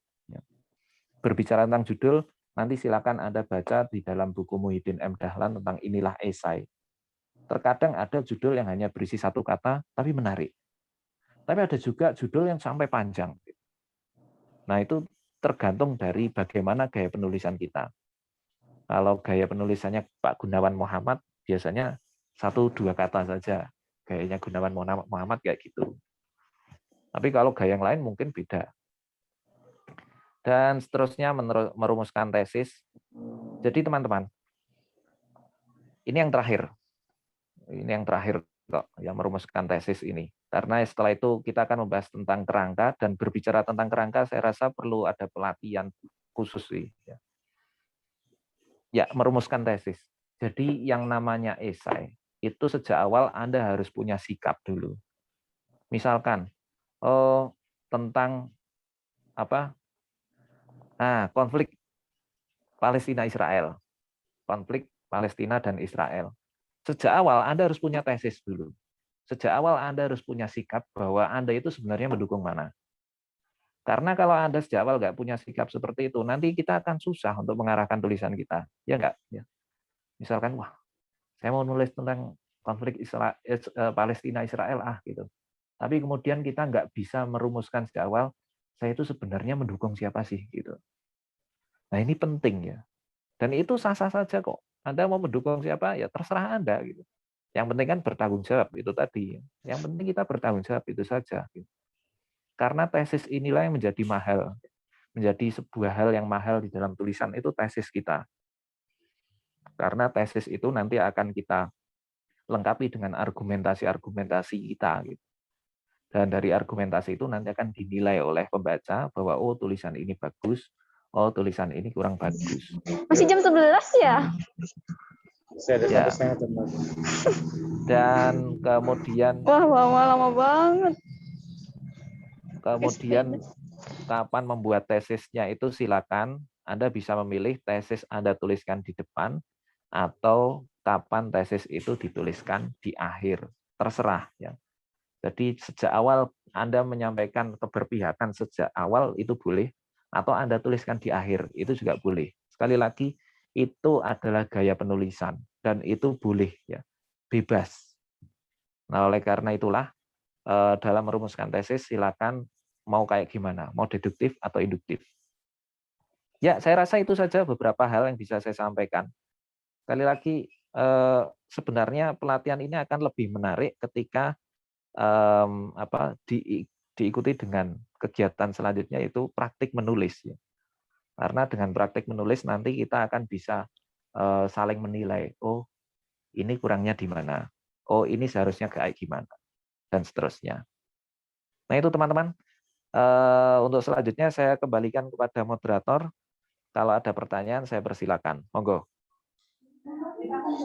Ya, baik kepada Bapak Andi yang telah memaparkan materinya dengan sangat detail dan jelas bagi kita buat pemula untuk menulis esai. Nah, ini saatnya yang kita tunggu-tunggu, yaitu buat teman-teman yang mau bertanya kepada Bapak Andi. Ayo, semoga dipersilahkan bagi teman-teman yang mau bertanya. Teman-teman, ayo. Nah, kalau belum ada, akan saya mau bertanya terlebih dahulu kepada Bapak Andi. Mungkin di dalam menulis esai itu di tengah jalan pasti ada kesulitan atau ada rasa ingin menyerah. Kok nggak bisa ya, kok nggak selesai-selesai ya, ini bagaimana? Terus nggak ada pendamping maupun ada pemandu atau ada yang mendampingi seperti itu. Nah itu bagaimana caranya agar tetap konsisten atau menjaga konsisten, tetap menjaga semangat tersebut. Ini pertanyaan dari saya. Terima kasih. Ya, sama-sama. Langsung saya jawab ya. Yes, semoga. Ya, yang pertama, ini masalah klasik, Mbak. Saya rasa nggak cuma Anda, tapi saya rasa semua juga pernah mengalami kayak gitu. Saya juga pernah. Ada suara motor. Saya juga pernah mengalami seperti itu dan sering. Bahkan kalau Anda lihat laptop saya, itu masih banyak ide-ide penulisan saya yang kemudian hanya terogok jadi file dan nggak saya lanjutin, belum saya lanjutin untuk menulis. Jadi yang pertama, bagaimana agar kita tetap semangat untuk menulis ketika di tengah-tengah kemudian merasa buntu. Maka yang harus kita lakukan, ini sebenarnya poin terakhir dalam pembahasan saya, Anda harus punya kerangka dulu. Jadi yang pertama sebelum kita menulis, Anda harus menyusun kerangka tulisan Anda. Jadi kerangka ini kalau diibaratkan kan seperti rel. Jadi rel ini tujuannya adalah untuk menyampaikan kereta kita menuju tujuan yang kita tuju. Misalkan kita dari Solo mau ke Jakarta, maka ya kita lewat jalur atau rel yang memang menuju ke Jakarta. Nah, rel ini kalau di dalam penulisan adalah kerangka tulisan tadi. Jadi kita rumuskan kerangkanya dulu. Ada banyak cara untuk menulis kerangka, Mbak. Ada banyak cara untuk menulis kerangka. Yang bahkan ketika dulu saya pernah berbicara atau berbincang dengan beliau Pak Abu Natif, beliau adalah redaktur dari Solo Post dan beliau lebih sering menulis, beliau lebih sering mengisi pelatihan kepenulisan seperti ini ya. Kerangka kalau menurut Pak Abu Natif bahkan sampai kerangka per paragraf gitu. Nah ini kalau Anda mahasiswa saya bahasa Indonesia mungkin sudah pernah saya ajarkan ya. Jadi bahkan kerangka tulisan itu sampai dengan pada paragraf. Jadi nanti Anda itu mau menulis berapa paragraf itu sudah ditentukan sejak awal. Anda mau menulis berapa paragraf? Oh, saya mau menulis 10 paragraf. Kalau 10 paragraf, maka paragraf pertama Anda mau ngomongin apa? Kemudian paragraf kedua mau ngomongin apa? Paragraf ketiga mau ngomongin apa? Sampai dengan paragraf ke-10 mau ngomongin apa? Itu. Jadi dengan adanya kerangka ini, maka ketika terjadi kebuntuan seperti yang dialami oleh Mbak Moderator, saya lupa namanya ya, yang dialami oleh Mbak Moderator, maka tinggal kita buka lagi. Ya. Kita kan sudah punya kerangka. Misalkan, wah sudah sampai 5 paragraf. Mau nulis paragraf ke-6 kok bingung ya. Nah, buka perangkat paragraf Anda, kerangka tulisan Anda. Paragraf ke-6 itu mau ngomongin apa? Nah, kalau sudah, maka kemudian Anda coba cari bacaan yang berhubungan dengan paragraf ke-6. Nah, kayak gitu. Sehingga kemungkinan buntu itu akan cepat teratasi dengan adanya kerangka tulisan. Itu yang pertama. Ya. Jadi kerangka tulisan itu adalah salah satu cara agar menjadikan tulisan kita itu tidak berhenti di tengah jalan. Kemudian yang kedua, selain kerangka tulisan, saya rasa kita perlu komunitas. Dan alhamdulillah Anda sudah punya komunitas. Anda sudah punya komunitas yaitu ini ya formasi ya. Formasi forum mahasiswa bidik misi. Ini saya rasa adalah komunitas yang sangat bagus ya, sangat positif dan nggak ada salahnya kita manfaatkan. Jadi kalau sudah selesai nulis, coba kita saling bertukar pikiran. Atau nggak harus selesai nulis ya. Ketika kita mau menulis sesuatu, coba kita bertukar pikiran, diskusi dengan teman-teman satu forum. Saya mau menulis tentang ini, enaknya gimana ya? Nah, itu diskusikan. Dari hasil diskusi, otomatis nanti kan Anda punya banyak masukan dari teman-teman Anda. Oh, bagus itu. Ini loh. Kayak kemarin ada masalah, ada fenomena ini gitu. Oh, ada juga fenomena itu gitu. Nah, kan khazanah wawasan Anda jadi semakin banyak. Makanya kemudian ada satu tulisan yang menjadi penutup dalam buku inilah esainya Muhyiddin M. Dahlan. Ini cukup mencengangkan ya. Menulis esai, ini kutipan dari tulisan Budi Dharma. Menulis esai, tentu saudara bisa, asal mau. Yang penting bagi seorang esais atau kritikus adalah kelihatan pandai. Jadi nggak harus pandai kok Anda nulis esai, tapi yang penting kelihatan pandai. Untuk kelihatan pandai, saudara dapat menempuh jalan cepat. Bukankah kita punya kebudayaan cepat mendadak? Asal jangan sakit mendadak atau melarat mendadak. Jadi kalau boleh saya simpulkan dari pernyataan Pak Budi Dharma ini, menjadi esais itu nggak harus pandai, tapi kelihatan pandai. Dengan cara apa? Ya dengan cara tadi. Kita ikut diskusi, kemudian di diskusi itu nanti Anda akan dapat banyak masukan dari orang-orang.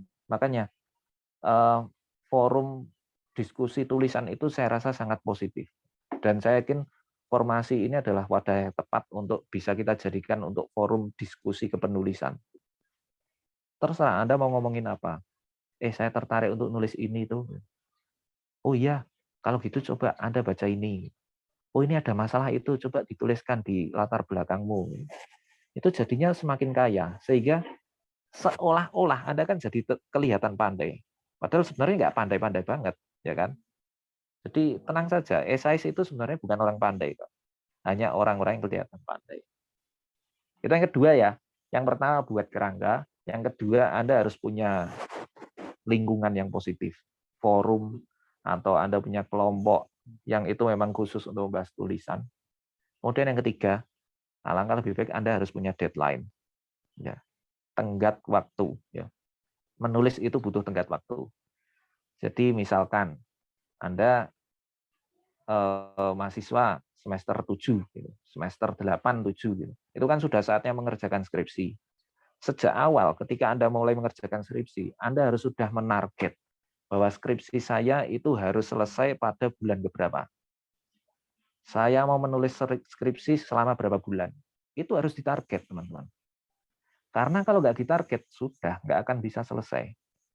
Makanya kenapa kemudian Bapak Ibu dosen Anda kalau memberikan tugas itu kan ada tenggatnya. Ya kan? Ada nggak tugas kuliah nggak ada deadline-nya? Kalau ada itu luar biasa, enak banget itu. Hampir semua tugas kuliah pasti punya deadline. Karena kita dilatih oleh dosen kita seperti itu. Ada satu buku berjudul The Power of Kepepet. Gitu. Jadi dalam kondisi kepepet, orang itu malah justru bisa mengeluarkan kemampuan sebenarnya. Saya pernah membimbing mahasiswa dia sudah sampai pada semester akhir, semester 14, dia sudah mendapatkan surat peringatan dari prodi, dan kemudian kebetulan yang membimbing saya, ketika itu kemudian saya target, kamu bisa selesai berapa lama? Secepatnya, Pak. Gitu. Dan siapa yang menyangka, karena kondisi kepepet, karena sudah mau di DO, ya. Kan sudah semester 14. Skripsinya selesai dalam 1 bulan. Itu nulis skripsi saja loh ya, bukan mencari data. Skripsinya selesai 1 bulan. Itu anak sampai saya gojologi begini. Mas, kebetulan cowok. Kebetulan cowok. Mas, untuk bisa nulis skripsi, mosok ya kudu dienekke. Mosok kudu ngenteni semester 14 lagi iso nulis sampai 1 bulan tok. Kan gampang toh, nulis sebulan kan gampang. Kenapa harus nunggu sampai 14 semester? Nah itu, 3 tadi ya, Mbak. Kerangka, forum, atau kelompok yang positif, dan yang ketiga, deadline. Terima kasih Bapak telah menjawab pertanyaan dari saya. Nah, ini kesempatan yang lain buat teman-teman. Ayo, yang mau bertanya, bisa raise hand, ataupun di kolom komentar. Ayo. Oh, iya. Nah, ini ada. Ya, ini ada 2 pertanyaan, Mbak.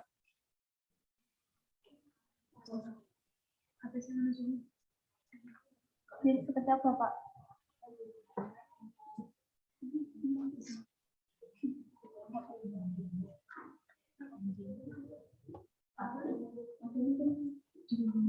Oh, ada 3 malah.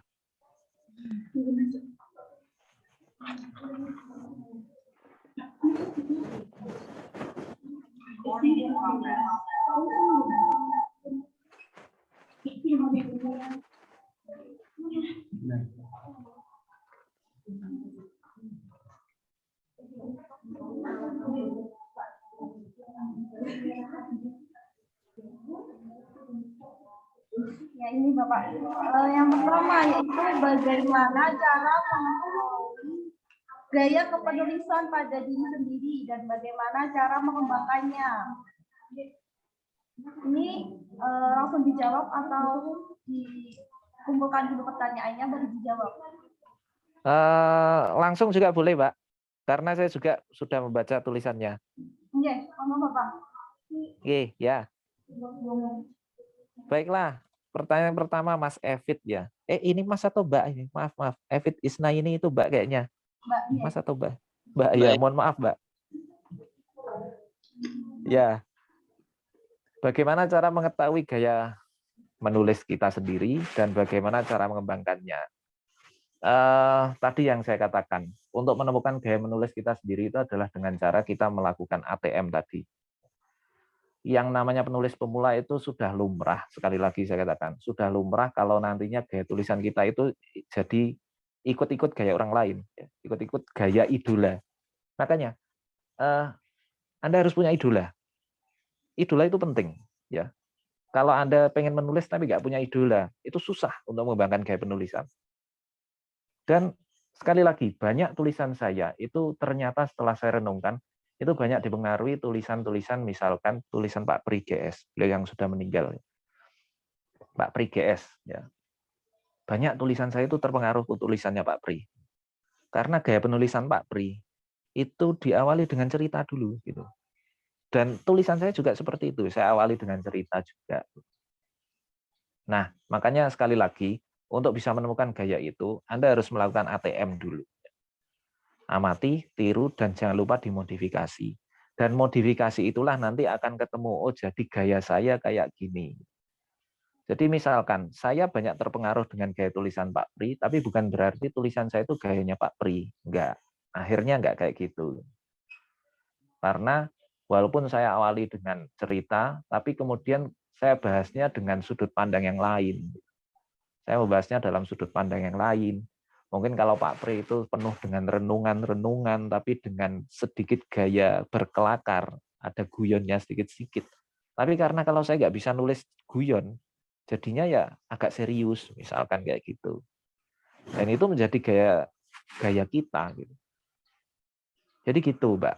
untuk menemukan gaya itu, Anda harus banyak membaca karya orang lain loh ya. Setelah itu kemudian Anda amati, tiru, dan modifikasi.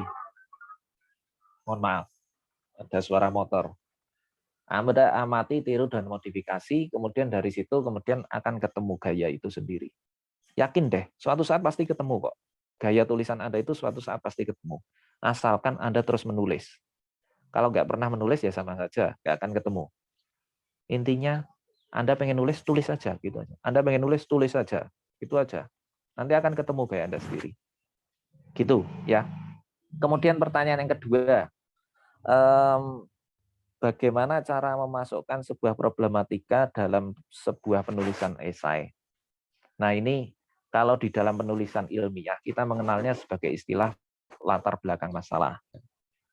Dan sebenarnya esai pun juga ada latar belakangnya.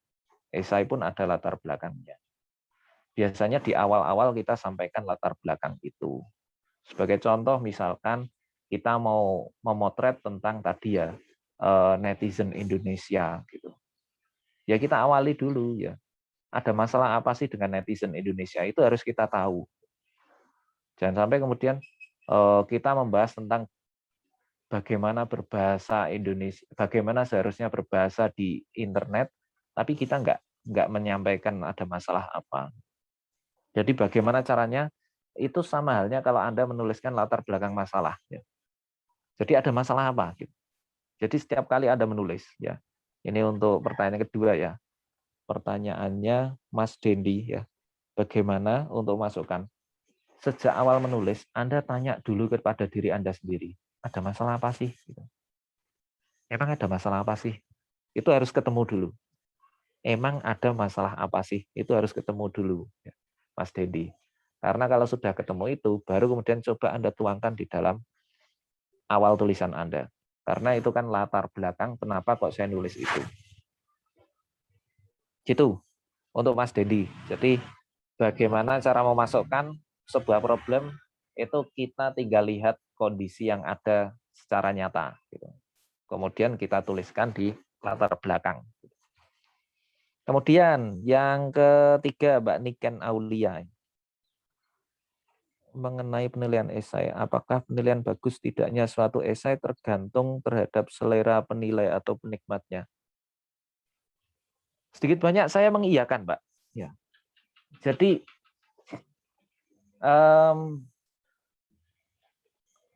apa ya? Bisa jadi. Beberapa orang nggak tertarik dengan tulisan orang lain, tapi ada orang lain juga yang tertarik dengan tulisan itu. Makanya, kalau boleh saya katakan, dan ini selalu saya katakan di kelas-kelas yang saya ajar, sebenarnya nggak ada tulisan yang jelek. Ya. Ini untuk menjawab tulisannya Mbak Niken ya. Sebenarnya tidak ada tulisan yang jelek, Mbak. Yang ada adalah tulisan yang tidak sesuai untuk pembacanya. Jadi Anda harus tahu dulu siapa pembacanya. Misalkan Anda mau menulis di Solo Post. Anda harus tahu siapa pembaca Solo Post. Gitu. Oh, pembacanya Solo Post itu orang-orang Solo. Pembaca koran yang ada di sekitar Solo dan sekitarnya. Sehingga kemudian kalau ingin membahas sesuatu dan itu menjadi menarik, setidaknya itu berhubungan dengan masalah-masalah yang dihadapi oleh masyarakat Solo. Gitu. Atau contoh yang lain, kenapa tulisan saya nggak bisa dimuat di Mojok? Ini hasil dari renungan saya sendiri ya. Saya sudah menulis di Mojok dan ditolak itu berapa kali ya? Beberapa kali ya. Saya cerita ini nggak malu gitu, karena ini buktikan bahwa ya kita sama kok, kita sama-sama masih belajar. Setelah saya renungkan, ternyata gaya tulisan saya itu memang nggak cocok untuk masuk di Mojok. Gaya tulisan saya itu terlalu serius. Sementara kalau Anda baca Mojok, coba nanti Anda buka saja mojok.co. Tulisan-tulisan di Mojok kayak gimana? Selengean semua. Tulisannya Mojok itu selengean. Sehingga kalau saya memaksakan diri untuk menulis di Mojok itu susah banget. Makanya kemudian di mata Mojok tulisan saya nggak enak dibaca. Tapi di media lain bisa jadi akan dimuat, bisa jadi akan diterima. Jadi gitu Mbak Niken. Sekali lagi, Mana tadi Mbak Diken? Ya. Mengenai penilaian esai, apakah penilaian bagus dan tidaknya suatu esai tergantung siapa penikmatnya, betul, Mbak. Saya mengiyakan itu. Ya. Makanya setelah Anda menemukan gaya tulisan Anda, kemudian Anda tentukan kira-kira tulisan saya itu cocok masuk di mana. Itu ya. Kalau tulisan Anda agak selengean, coba aja masuk ke Mojok. Nggak usah coba-coba ke Solo Pos gitu. Kalau Solo Pos jadi susah. Karena gaya penulisan Solo Pos nggak mungkin selengean. Susah Anda nulis selengean di Solo Pos. Tapi kalau sedikit selengean, ada guyon-guyonnya gitu. Ya coba masukkan ke Mojok. Gitu ya. Jadi pengetahuan terhadap media itu sangat penting. Media yang akan kita kirimkan. Mbak, ada banyak ya. Sebentar. Saya baca dulu. Mungkin ada pertanyaan yang sama ini. Mbak Niken sudah mengetahui tulisan yang orisinil dan adakah situs yang mendukung untuk mengecek bahwa tulisan kita itu orisinil? Oke. Ini pertanyaan dari Mbak Nadia. Mengetahui tulisan orisinil itu ya semuanya kembali pada kejujuran, Mbak. Ya. Sebenarnya semua kembali pada kejujuran. Kita jujur nggak bahwa ini tulisan kita pribadi atau enggak gitu. Itu awalnya memang kayak gitu. Tapi sekarang kalau berbicara ada nggak situs yang bisa mendeteksi orisinalitas? Kalau mendeteksi orisinalitas mungkin susah ya. Tapi kalau situs atau web yang bisa mendeteksi angka plagiarisme atau copy paste dalam sebuah tulisan itu ada banyak, ada banyak. Sebagai contoh Turnitin. Saya kurang tahu, apakah di fakultas Anda sudah menerapkan Turnitin untuk tugas-tugas mahasiswa. Kalau di syariah tempat saya mengajar memang belum sih, tapi beberapa dosen ada yang sudah memakai. Dosen di kami sudah memakai itu. Ada, Pak, jadi Turnitin contohnya. Cara kerjanya itu jadi kita tinggal mengupload atau mengunggah file tulisan kita. Tulisan kita kan satu file Microsoft Word, kita unggah di webnya Turnitin. Setelah itu nanti akan di-scan seperti scanning antivirus itu. Di-scan secara online, dan nanti dari hasil scanning nanti akan muncul angka. Oh, ini mengandung plagiarisme. Berapa persen? Sampai ditulis persentasenya. Dan nggak sampai berhenti di situ, Mbak. Selain muncul persentase, juga muncul buktinya. Gitu. Misalkan, oh paragraf ini copy paste. Gitu. Buktinya ini, sumbernya dia copy paste di sumber ini. Sampai ketemu webnya. Makanya teman-teman, sejak awal saya setiap kali mengajar bahasa Indonesia di semua kelas yang saya ajar, saya selalu mengatakan hindarilah copy paste. Gitu. Sebisa mungkin hindarilah copy paste. Walaupun copy paste itu mungkin boleh untuk beberapa hal, ya. Anda buat kutipan langsung itu kan copy paste, tapi jangan ketergantungan untuk copy paste. Karena yaitu tadi, kita mengenal ada web. Tapi kalau berbicara orisinalitas, itu susah. Berbicara tentang orisinalitas itu memang susah. Karena orisinalitas itu berbicara tentang ide. Ya. Bisa jadi, saya punya ide. Menurut saya ini orisinil. Tapi siapa yang menyangka ternyata ide itu sudah diutarakan oleh orang lain. Ide itu sudah diutarakan oleh orang lain. Makanya, sebisa mungkin teman-teman, ketika kita menulis, ya, kalau kita sudah punya ide, segera tuangkan, segera selesaikan. Semakin lama kita menulis ide, maka bisa jadi ide itu akan diserobot orang lain dan akan dimuat di koran duluan. Sehingga begini, contohnya tulisan saya yang tidak dimuat ya. Saya pernah mengirim ke Solo Pos, saya menulis tentang sekolah online. Sekarang kan era pandemi sehingga sekolah-sekolah dilaksanakan secara online. Nah, kemudian saya mencoba menulis itu, tapi mungkin terlalu lama. Ya. Ide saya untuk saya tuangkan menjadi tulisan, eksekusinya terlalu lama, sehingga akhirnya keduluan dengan tulisan orang lain. Nah, kalau sudah kayak gini susah, Mbak. Kita mau mengirim lagi, maka kita harus punya distingsi, kita harus punya nilai beda. Orang itu sudah nulis dari sudut pandang itu. Maka Anda harus punya sudut pandang yang lain. Itu yang susah. Makanya sekali lagi, ketika Anda punya ide, segera eksekusi. Gitu, ya. Itu kalau mendeteksi originalitas ide itu susah memang. Mbak Nadia tadi ya. Ya, saya rasa terakhir ini ya, 2 ini ya. Yang pertanyaan selanjutnya Mbak Amelia Putri. Mohon izin bertanya, bagaimana kita mengetahui bahwa tulisan yang kita tulis itu terdapat kesalahan? Contohnya dalam penulisan makalah. Setiap tugas perkuliahan banyak sekali yang instruksinya untuk membuat makalah. Sementara dosen tidak memberikan penjelasan atau koreksi apabila terdapat kesalahan.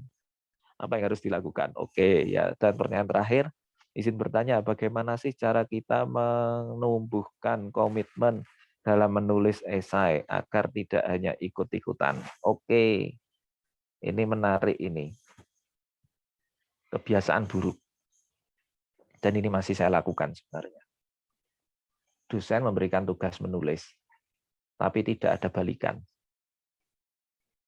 Saya berbicara ini bukan berarti saya sudah terbebas. Ya. Mahasiswa saya mungkin ada yang sudah merasakan jadi korban. Karyanya nggak saya baca. Bukan maksudnya bukan nggak saya baca. Karya saya baca, tapi tidak saya beri komentar. Nah ini memang hal yang seharusnya kita perbaiki. Jadi saya paham bahwa kita atau Anda mahasiswa ketika mengerjakan tugas itu kan yang dibutuhkan adalah bagaimana tanggapan dosen. Gitu. Ya, saya bisa paham itu. Sehingga kemudian memang seharusnya ketika dosen memberikan tugas, seharusnya ya dosen ya bertanggung jawab untuk membaca. Jangan sampai kemudian karyanya nggak dibaca. Ya. Jadi yang penting numpuk tugas, kemudian ada absen, kemudian selesai, itu enggak. Ya. Tapi alhamdulillah saya nggak kayak gitu. Cuma untuk memberikan balikan pada setiap karya itu susah. Karena kondisi waktu. Misalkan satu kelas ada 30 mahasiswa. Saya tidak mungkin bisa memberikan komentar ke 30 itu satu persatu. Paling saya akan memberikan komentar review secara umum. Itu usaha yang bisa saya lakukan. Saya mereview semua karya yang masuk, kemudian saya utarakan dalam satu pernyataan. Nah itu, jadi bagaimana sih cara untuk menentukan bahwa makalah kita itu sudah benar atau enggak? Seharusnya setiap tugas itu ada pedoman penulisan. Ya. Harusnya kayak gitu. Jadi kalau misalkan dosen Anda tidak menyampaikan, maka Anda berhak untuk bertanya, Pak, ini tugasnya dibuat kayak gimana? Kalau makalah mau dibuat berapa bab? Gitu. Kemudian kalau buat kutipan harus pakai footnote enggak? Kemudian maksimal minimal saya harus mengutip berapa buku. Itu penting ya. Itu penting dan seharusnya disampaikan oleh dosen. Atau kalau tidak, Anda sebagai mahasiswa berhak untuk bertanya. Ya, Anda berhak untuk bertanya, tenang saja. Nggak usah takut ya. Anda tanya saja, Pak, tugas makalahnya ini yang paling sering kan berapa halaman, Pak? Minimal gitu. Yang sering kan kayak gitu. Ya, itu kan pedoman penulisan. Jadi Anda harus tanya. Tapi seharusnya dosen itu sudah memberikan pedoman penulisan. Atau kalau enggak, biasanya dosen sudah memberikan contoh. Ini loh contohnya. Kayak gini. Nah, silakan Anda nulis seperti formatnya kayak gini. Nah, kalau sudah kayak gitu, ya sudah, Anda lihat formatnya itu aja. Gitu, Mbak ya, Mbak Putri. Mbak Amelia Putri. Dan pertanyaan terakhir, ya, ini pertanyaan terakhir. Bagaimana sih cara menumbuhkan komitmen dalam menulis agar tidak ikut-ikutan tren? Ya, baiklah. Berbicara tentang ikut-ikutan tren bukan berarti ikut-ikutan tren itu jelek, Mbak. Ya, enggak kok. Ya, justru terkadang dari tren itu kita bisa menemukan Mbak siapa ini, Mbak Alifa ya, Mbak Alifa. Enggak selalu ikut-ikutan tren itu buruk. Ya, sekali lagi, ikut-ikutan tren itu enggak selalu buruk. Misalkan sekarang sedang ngetrennya drakor. Ya. Bukan berarti kemudian kita ikut-ikutan tren menulis tentang drakor itu buruk, enggak. Enggak. Yang penting sudut pandang Anda itu sudut pandang baru. Nah, dan enak untuk dibaca gitu. Sudut pandang baru dan itu belum pernah ditulis oleh orang lain. Itu bisa kok. Misalkan saya ini sinetron yang sedang naik daun Ikatan Cinta gitu. Dan kebetulan saya suka gitu. Enggak ada salahnya kok Anda menulis tentang Ikatan Cinta. Karena sekali lagi, menulis itu awalilah dari hal yang Anda sukai. Itu aja. Ya, sama-sama Mbak Amelia Putri. Jadi, menulis itu diawali dari hal yang Anda sukai. Dan salah satunya tren itu tadi. Jadi nggak harus keluar dari tren ya. Nggak harus kemudian Anda anti mainstream, itu enggak. Anda ikut-ikutan mainstream itu boleh. Asalkan tadi ide yang Anda tuliskan itu segar dan aktual. Tapi kalau sudah nggak segar dan aktual, jadinya ya akan susah untuk dibaca atau akan susah untuk diterima oleh orang. Kemudian bagaimana tadi ya, bagaimana sih cara kita menumbuhkan komitmen? Menumbuhkan komitmen dalam menulis, sekali lagi, itu memang kembali pada diri kita sendiri. Tapi itu bisa terbangun ketika kita punya komunitas juga. Ya contohnya ini, formasi ini, coba saja Anda buat kegiatan, yang kegiatan itu kemudian membutuhkan komitmen. Misalkan, oh ya, bagaimana caranya formasi angkatan 2020 ini harus setidaknya melahirkan satu buku bersama. Nah itu adalah salah satu cara untuk membangun komitmen. Jadi ketika Anda sudah mau lulus, Anda teringat, oh iya ya, dulu dengan satu teman-teman angkatan sudah berkomitmen harus nulis. Jadi gitu. Jadi kembali pada diri kita sendiri dan juga ya kalau Anda punya forum itu akan lebih enak. Gitu ya. Baik, terima kasih kepada Bapak Andi yang telah menjelaskan semua pertanyaan dari teman-teman semuanya. Nah, dari teman-teman semua, apakah ada feedback? Teman-teman, apakah ada feedback atau tidak? Jika tidak, terima kasih sekali, terima kasih banyak kepada Bapak Andi yang telah memaparkan semua materinya dari awal sampai akhir hingga di ujung acara ini. Bagaimana caranya menulis esai yang baik, bagaimana cara menentukan ide yang baik bagi pemula seperti kita. Dan terima kasih kepada teman-teman semua yang sudah meluangkan waktunya, yang tetap semangat mengikuti acara pada hari Minggu ini. Dan terima kasih kepada panitia yang sudah menyiapkan acara ini sehingga dapat bisa terselenggara dengan baik. Nah, untuk yang terakhir kalinya ada closing statement dari Bapak Andi. Kami persilahkan. Ya, apa ya pernyataan terakhir ya, pernyataan terakhir untuk menutup. Jadi teman-teman, sekali lagi kalau boleh saya katakan, untuk menjadi seorang penulis esai itu tidak harus pandai, ya itu ya, tidak harus pandai untuk menjadi seorang penulis esai. Karena tadi Budi Dharma menuliskan di dalam salah satu kutipannya dan itu tertulis di dalam buku Inilah Esai ini, ya ada banyak cara untuk bisa menjadi orang yang seolah-olah pandai. Jadi esais itu sebenarnya orang-orang yang seolah-olah pandai, yaitu dengan cara tadi. Saya berharap mumpung ini ada formasi, kemudian formasi itu kita jadikan wadah. Jangan sampai kemudian formasi ini hanya menjadi ya yang penting ada kegiatan, kemudian kegiatannya ada diskusi, tapi sebisa mungkin kegiatan itu benar-benar hidup. Kemudian dari kegiatan yang hidup itu nanti kan kita bisa mengambil manfaat-manfaat yang banyak dari situ. Gitu. Kemudian yang kedua, sebagai akhir, Anda harus punya wadah untuk menampung tulisan Anda.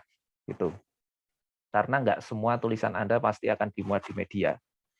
Saya katakan seperti tadi ya, banyak tulisan saya nggak dimuat di koran gitu. Nah terus mau saya muat di mana? Nah itu, makanya kemudian saya punya blog, sehingga saya tuliskan di blog.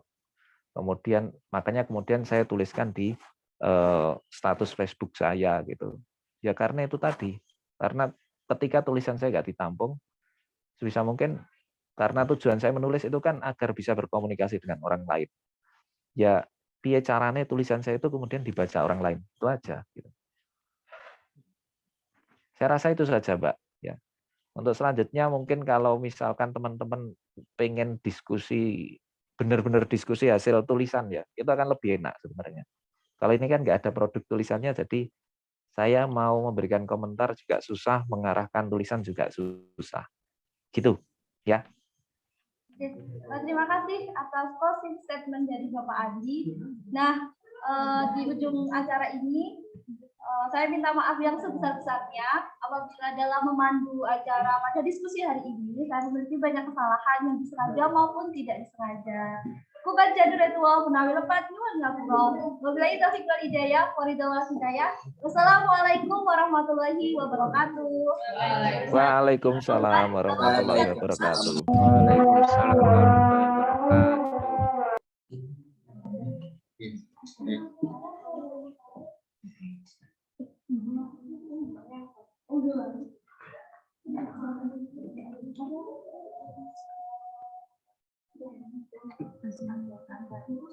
Terima kasih kepada pemateri dan juga moderator kali ini yang sangat luar biasa memberikan materi pada kelas kepenulisan kali ini. Tak terasa kita ada di penghujung acara pada kelas penulisan kali ini. Sebelum itu, dimohon untuk para peserta kelas penulisan mengaktifkan kamera untuk sesi foto bersama. Kami tunggu untuk para peserta segera mengaktifkan kamera untuk foto bersama. Kira mau pilih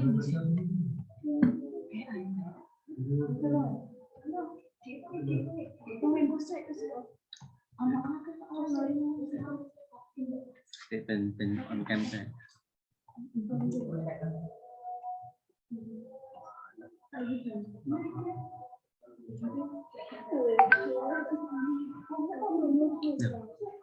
on cam maksudnya saya tunggu dulu sing ayu-ayu ben kita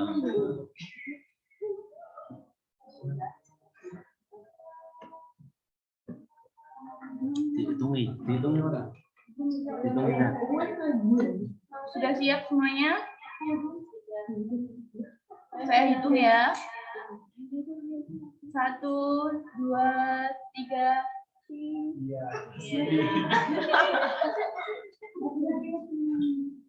Sekali lagi. 1, 2, 3.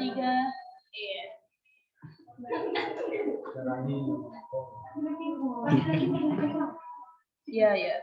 Selanjutnya 1, 2, 3.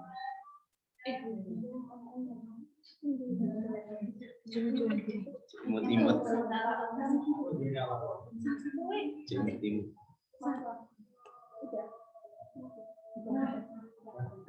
Ya, terima kasih kepada para peserta yang sudah berpartisipasi pada acara kali ini. Marilah kita tutup acara pada hari ini dengan bacaan hamdalah bersama-sama.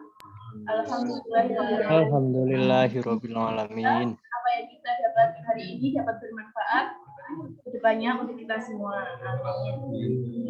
Saya selaku pembawa acara, apabila ada tutur kata maupun perbuatan yang kurang berkenan, saya memohon maaf yang sebesar-besarnya.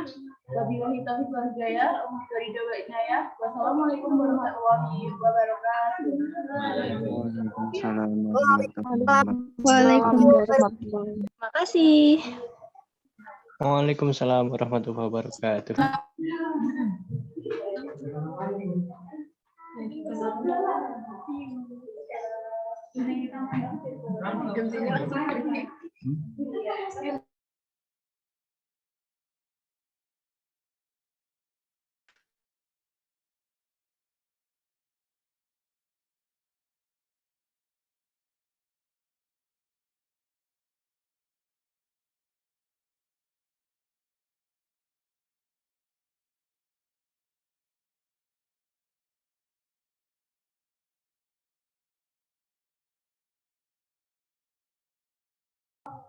Oh ya, untuk teman-teman jangan lupa absen di kolom chat sini ya.